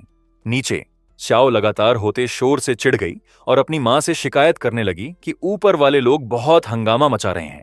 उसकी मां को बिल्कुल उल्टा महसूस हो रहा था। उसके शरीर पर ठंडा पसीना छा गया, क्योंकि उसे फिक्र थी कि कहीं जांग चेन ने उसकी चेतावनी नजरअंदाज करके अब उस घोस्ट के हाथों तड़प तो नहीं रहा। अपनी जिज्ञासा रोक न पाते हुए उसने ऊपर जाकर देखने का फैसला किया। जब वो वहां पहुंची, उसने दरवाजा हल्का सा खोला और सोचा कि बस एक झलक देखने से कोई नुकसान नहीं होगा। लेकिन ठीक उसी पल हरी लपटों में लिपटी एक काली आकृति हैरतअंगेज रफ्तार से उसकी नजरों के सामने से गुजर गई। इस अचानक नजारे से सन्न होकर उसे कोई अंदाजा ही नहीं था कि अभी क्या गुजरा। इससे पहले कि वो संभल पाती, उसके पीछे से और डरावनी आवाजें आईं। सहज ही वो पलटी। उसने जो देखा वो था जांग चेन, जिसकी आंखें धधकती लाल थीं, मिरर घोस्ट का पीछा करते हुए। दौड़ते हुए वो खुशी से चिल्लाकर उससे रुकने और उसे देखने या फिर रुककर दिल खोलकर बात करने के लिए कहता रहा। इस नजारे ने उसे इतना डरा दिया कि उसकी आंखें फैल गईं। वो चीखी कि एक घोस्ट सामने आ गई है और फर्श पर गिर पड़ी। उसका चेहरा पीला पड़ गया, मुंह से झाग निकलने लगा और सदमे से उसकी आंखें पलट गईं। उसी वक्त आसमान में एक विशाल गगनचुंबी इमारत जितना ऊंचा आग का खंभा फूट पड़ा, जिसके पीछे कई कान फाड़ देने वाले धमाके हुए। जांग चेन अपने पीछे लाल लपटों के समंदर के साथ हवा में उछल पड़ा। वो लगातार मिरर घोस्ट के पीछे लगा रहा, जिससे वो बेतहाशा रफ्तार बढ़ाने पर मजबूर हो गई। अपने घबराए हुए भागने के दौरान मिरर घोस्ट लड़खड़ाई और दर्द भरी आवाज के साथ अपना सिर जमीन पर पटक बैठी। जांग चेन शांति से चलकर उसके पास आया। उसके सिर पर एक बड़ा उभार बन गया था, जबकि वो पूरी तरह काबू में उसके ऊपर खड़ा रहा। एक खतरनाक मुस्कान के साथ जांग चेन ने कहा कि कुछ लोगों को खाना अब भी बैठकर बातचीत से सुलझाया जा सकने वाला मसला है। अगर बातचीत ठीक रही तो वो उसे माफ भी कर सकता है। मिरर घोस्ट आंखों में आंसू लिए कांपती रही, मन ही मन सोचते हुए कि यह इंसान किसी भी घोस्ट से ज्यादा डरावना है। सिस्टम ने फौरन 30 घोस्ट एनर्जी पॉइंट्स इनाम में दिए। डर की वजह से उसके चेहरे से लगातार आंसू और नाक का पानी बहता रहा। मिरर घोस्ट रोते हुए शिकायत करने लगी कि उसने पहले ही शांति से बात करने का ऑफर दिया था, तो फिर उसे इस तरह क्यों तड़पाया जा रहा है। सिस्टम ने और 50 घोस्ट एनर्जी पॉइंट्स इनाम में दिए। उसकी टूटी हुई मानसिक हालत ने जांग चेन को अतिरिक्त 50 घोस्ट एनर्जी पॉइंट्स दिलाए। जैसे जैसे उसकी बेबसी और शिकायत गहराती गई, जांग चेन को और 66 घोस्ट एनर्जी पॉइंट्स मिले। लगातार बढ़ते इनाम देखकर जांग चेन को संतुष्टि महसूस हुई। लग रहा था कि उसने उससे लगभग पूरी वैल्यू निचोड़ ली है। उसने तो मिरर घोस्ट के सिर पर हाथ भी थपथपाया और प्यार से यकीन दिलाया कि उसे चिंता करने की कोई जरूरत नहीं, क्योंकि वो उसका पीछा करना बंद कर देगा। आखिरकार उसे जो चाहिए था वो मिल चुका था। फिर उसने एक झूठी मुस्कान दिखाई और उसे अंडरवर्ल्ड की सुरक्षित यात्रा की शुभकामना दी। यह सुनकर मिरर घोस्ट पूरी तरह टूट गई। उसने बार बार घुटनों के बल बैठकर जांग चेन से अपनी जान बख्शने की गुहार लगाई। जांग चेन ने सोचने का नाटक किया और कहा कि यह मांग बिल्कुल नामुमकिन नहीं है, लेकिन उसके पीछे प्राचीन जार से निकला वो विशाल सर्प पहले ही सामने आ चुका था। जांग चेन ने ठंडे लहजे में कहा कि उसकी गुहार बहुत देर से आई। यह कहते ही उस सर्प ने अपना मुंह खोला और जानलेवा जहर छोड़ दिया। जबकि जांग चेन ने स्कारलेट जार बीरियल एक्टिवेट कर दी। मिरर घोस्ट बेबस चीखें छोड़ती रहीं, जबकि वो जहर उसके पूरे शरीर में फैल गया। उसका मांस टुकड़ा टुकड़ा करके गलने लगा और उस खौफनाक जहर के असर से तेजी से घुलने लगा। जल्द ही फर्श पर बस एक कंकाल बचा, गाढ़े जहर के तालाब में डूबा हुआ। लड़ाई खत्म होते ही जांग चेन के चेहरे पर मौजूद लाल शलकें धीरे धीरे गायब हो गईं। उसने एक सांस छोड़ी और माना कि एक पीक लेवल इविल स्पिरिट वाकई मजाक नहीं है, यह देखते हुए कि वो उसके डीमन ट्रांसफॉर्मेशन में रहते हुए 3 हमले झेल चुकी थी। ठीक तभी सिस्टम ने ऐलान किया कि जांग चेन ने 889 गोस्ट एनर्जी पॉइंट्स जमा कर लिए हैं और अब उसके पास chaos demon king transformation card मौजूद है। ये नोटिफिकेशन देखकर जांग चेन बेहद खुश हो गया। सिर्फ एक घोस्ट को हराने से उसे उम्मीद से कहीं ज्यादा गोस्ट एनर्जी मिल गई थी। दूर से चेनसुआ जल्दी से दौड़ती हुई आई और बेचैनी से हालात के बारे में पूछा। जांग चेन आराम से बोला कि वो मुसीबत वाली घोस्ट पहले ही निपटा दी गई है। यह कहते ही उसने अजीब तरीके से फर्श पर पड़े जहर के तालाब की तरफ इशारा किया और चेनसुआ से इस गड़बड़ी को साफ करने में मदद मांगी। उसने उलझन में नीचे देखा। फिर चेनसुआ ने अपना फोन निकाला और समझाया कि उसे बस अंडरवर्ल्ड ऐप के जरिए एक रिपोर्ट सबमिट करनी होगी और जल्द ही एक क्लीन अप टीम पहुंच जाएगी। सब कुछ सुलझने के बाद उसने उसे घर तक छोड़ने का ऑफर दिया। शुरुआत में जांग चेन मना करने की सोच रहा था और कहा कि वो खुद ही चला जाएगा। इससे पहले कि वो अपनी बात पूरी कर पाता, पास में कार के अनलॉक होने की आवाज गूंजी।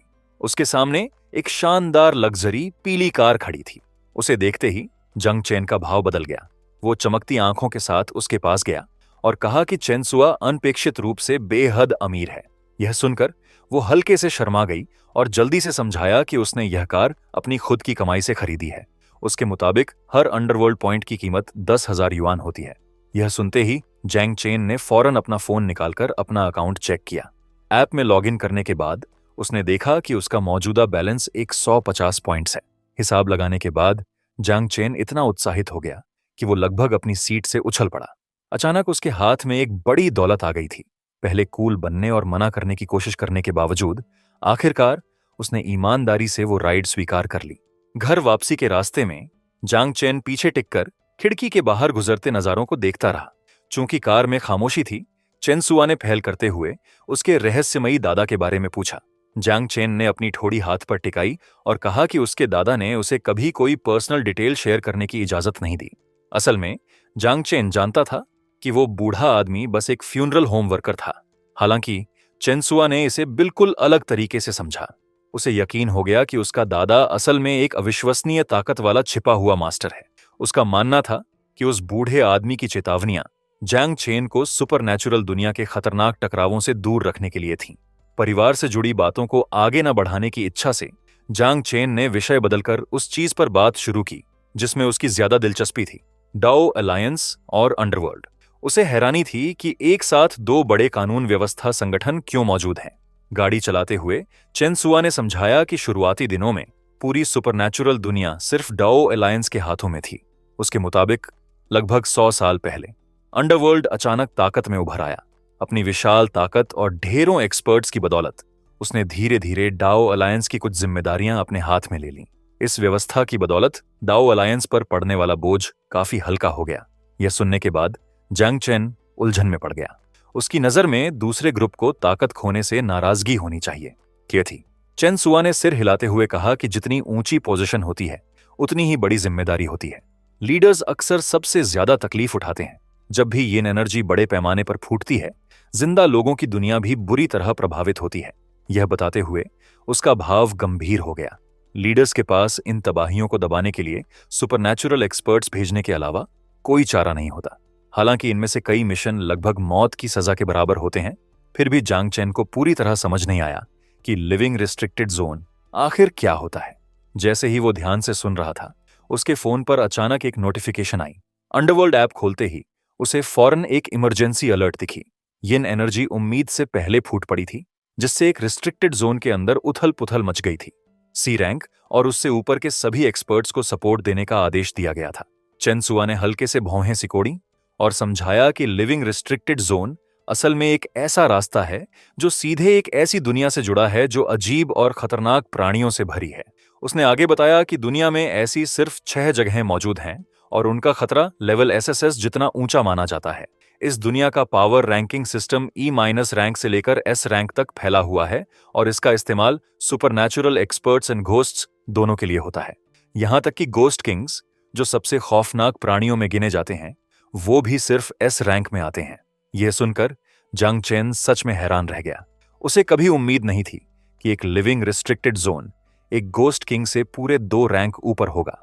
जैसे जैसे उनकी बातचीत आगे बढ़ती गई, कार चुपचाप एक पुल के नीचे से गुजरने वाली अंधेरी सड़क से होकर गुजरी। खुद को संभालने के बाद चेनसुआ को अचानक कुछ याद आया और उसने पूछा कि क्या उसे 4 दिन बाद होने वाले एक बड़े मिशन में शामिल होने की दिलचस्पी है। ग्रुप मिशन वाला यह वाक्यांश जंग चेन को चौंका गया, क्योंकि उसने पहले कभी इसके बारे में नहीं सुना था। उसकी प्रतिक्रिया देखकर चेनसुआ समझदारी से मुस्कुराई और कहा कि यह एक बड़ा ऑपरेशन है। हालांकि उसे यकीन नहीं था कि उसमें शामिल होने की हिम्मत भी है या नहीं। उसकी इस चुनौती का सामना करते हुए जांग चेन ने बिना हिचकिचाए फौरन मान लिया, वादा करते हुए कि वो 4 दिन बाद फिर उससे मिलेगा। जैसे ही वो घर पहुंचा, बाहर बिजली कड़की और अचानक तेज बारिश शुरू हो गई। अपने जाने पहचाने कमरे में बैठे जंग चेन को हल्की सी झुंझलाहट हुई जब उसे परसों होने वाली उस गैदरिंग की याद आई जिसमें उसे शामिल होना था, और उसके ठीक बाद चेनसुआ के साथ वाला ग्रुप मिशन भी उसका इंतजार कर रहा होगा। अपने कंप्यूटर स्क्रीन की रोशनी में उसने नए सुपरनैचुरल केसेस ढूंढना शुरू किया, इस उम्मीद में कि जब तक उसके पास फुर्सत है वो और गोस्ट एनर्जी कमा सके। आखिरकार वो पहले ही 1000 पॉइंट्स के करीब पहुंच चुका था। जल्द ही जांग चेन को एक खास तौर पर दिलचस्प केस मिला और वो फौरन उत्साहित हो गया।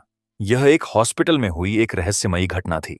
रिकॉर्ड्स के मुताबिक एक ऐसा मरीज भर्ती किया गया था जो पहले ही मर चुका था, और उसके तुरंत बाद एक और गंभीर रूप से बीमार मरीज रातों रात अजीब हालात में मर गया। जैसे यह काफी नहीं था, उस रात ड्यूटी पर मौजूद नर्स बाद में इमरजेंसी सीढ़ियों में फांसी लगाई हुई पाई गई। इससे भी ज्यादा डरावनी बात यह थी कि दोनों लाशें मॉर्ग से गायब हो गईं। सिक्योरिटी फुटेज और एक्सेस रिकॉर्ड्स ने पुष्टि की कि वो लाशें अब भी हॉस्पिटल के अंदर कहीं मौजूद हैं। ये पढ़ते ही जैंग चेन ने फौरन मिशन पैनल खोलकर सही डिफिकल्टी चेक की। सिस्टम ने फौरन डिटेल्स दिखाई। यह एक पर्सनल मिशन था जिसमें एक थ्रेट रेटिंग और उसके मुताबिक रिवॉर्ड्स थे। पूरा करने पर उसे 100 सिस्टम पॉइंट्स मिलेंगे। सीन अब यूनिवर्सिटी गेट के बाहर वाले इलाके में शिफ्ट हो गया। 2 फीमेल स्टूडेंट्स अभी अभी क्लास खत्म करके निकली थीं और लापरवाही से नए कपड़े खरीदने की बात कर रही थीं। जैसे ही वो गुजरी, जैंग चेन ने उनकी तरफ देखा और मन ही मन सोचा कि दिन में खूबसूरत लड़कियों को निहारना और रात में घोस्ट्स का शिकार करना जिंदगी को काफी दिलचस्प बना देता है। अचानक एक लाल स्पोर्ट्स कार तेजी से आई और उनके ठीक सामने जोर से ब्रेक मारी, जिससे दोनों लड़कियां लगभग टकराते टकराते बच गईं और बुरी तरह डर गईं। एक लड़की ड्राइवर को कोसने ही वाली थी, लेकिन उसकी दोस्त ने कार के मालिक को पहचान लिया और उसे मुसीबत खड़ी करने से जल्दी रोक दिया। इसके बाद कार ने अचानक दिशा बदली और सीधे जांग चेन की तरफ बढ़ी, लेकिन उसे बिल्कुल स्थिर खड़ा देखकर ड्राइवर को आखिरी पल में ब्रेक मारने पर मजबूर होना पड़ा। खिड़की नीचे हुई और जुंग शाओमिंग ने उसका मजाक उड़ाते हुए पूछा कि क्या जांग चेन डर से जड़ हो गया है। यह सुनकर जांग चेन मन ही मन बस मुस्कुराया। 2 जन्मों के अनुभव के बाद यह बचकानी हरकत उसके लिए कुछ मायने नहीं रखती थी। उसने लापरवाही से लाइसेंस प्लेट पर लात मारी और मजाक में कहा कि यंग मास्टर जुंग आज ज्यादा बड़ा हो गया लगता है क्योंकि वो अपनी मां के बिना स्कूल आया है।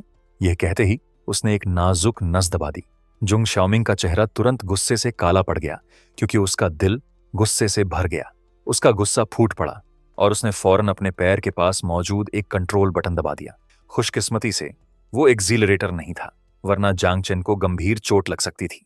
अगले ही पल कार के आगे से अचानक 2 पानी के नोजल निकल आए और चारों तरफ बेतहाशा पानी छिड़कने लगे। राहगीरों को समझ ही नहीं आया कि क्या हो रहा है और भीगने के बाद वो चौंक कर उछल पड़े। उनकी नजर में वो पुरानी कार जैसे अभी टूटने वाली थी।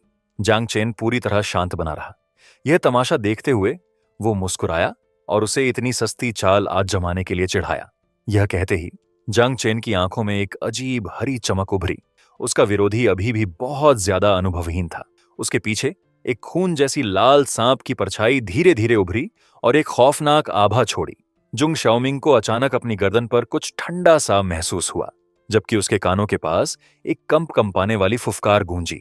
डर ने उसे फौरन उछाल दिया और उसका छे हरा दहशत से बिगड़ गया। सांप को लेकर चिल्लाते और कार के अंदर हाथ पैर मारते हुए जुंग शाओमिंग पूरी तरह काबू खो बैठा। जांग चेन बस हल्की मुस्कान के साथ वहां से चला गया। उसकी पिछली ट्रांसफॉर्मेशन से बची हुई चोरी हुई डेमन पावर भी इतनी सीधी सादी सोच वाले इंसान से निपटने के लिए काफी थी। कहानी फिर वापस उस यूनिवर्सिटी में लौट आई जहां जांग चेन पढ़ता था। क्लास में लेक्चरर पूरे जोश के साथ पढ़ा रहे थे और सबसे जूडास बिफोर एग्जीक्यूट का दूसरा चैप्टर खोलने को कहा। जांग चेन ने भी ध्यान देने का नाटक किया। अपनी किताब खोलकर एक आदर्श स्टूडेंट की तरह बैठा रहा। असल में उसका फोन किताब के नीचे छिपा हुआ था। न्यूज स्क्रॉल करते हुए उसकी नजर फांगू में हो रहे 10 साल के डिस्टर्बेंस साइकिल वाले एक आर्टिकल पर पड़ी। उसे उम्मीद नहीं थी कि वो लीजेंडरी लिविंग फॉरबिडन जोन फांगू में स्थित है। यह सोचते हुए जांग चेन का भाव गंभीर हो गया। यिन एनर्जी का यह उभार साफ तौर पर एक बड़ी उथल पुथल का संकेत था, खासकर इसलिए क्योंकि पिछली घटना को सिर्फ 8 साल ही बीते थे। अपने फोन पर ध्यान लगाए होने की वजह से उसे यह पता ही नहीं चला कि उसके सिर की तरफ सीधा चौक का एक टुकड़ा उड़कर आ रहा है। टीचर ने फौरन जांग चेन का नाम पुकारा और उसे खड़े होकर पहला पैराग्राफ ट्रांसलेट करने का ऑर्डर दिया। चूंकि उसने पूरी क्लास मुश्किल से ही सुनी थी, जांग चेन बस बेतरतीब शब्द बुदबुदा सका, जिससे पूरी क्लास हंसी से फट पड़ी। शर्मिंदगी से अपना सिर खुजलाते हुए जांग चेन ने खुद को याद दिलाया कि लिविंग फॉरबिडन जोन अभी भी काफी दूर है। इस वक्त सबसे जरूरी बात उसकी ताकत बढ़ाना है। जल्द ही सीन ब्रेक टाइम के दौरान स्कूल की कैफेटेरिया में शिफ्ट हो गया। जांग चेन ने अपना सिर झुकाकर 2 फ्राइड चिकन ड्रमस्टिक्स ऑर्डर किए। शेफ हंसते हुए बोले कि उसकी भूख सच में कमाल की है। भाप छोड़ते ड्रमस्टिक्स को देखकर और उनकी लजीज खुशबू सूंघते हुए जांग चेन अपना खाना खाने की तैयारी करने लगा। लेकिन इससे पहले कि वो एक भी निवाला ले पाता, किसी ने अचानक उसका खाना छीन लिया।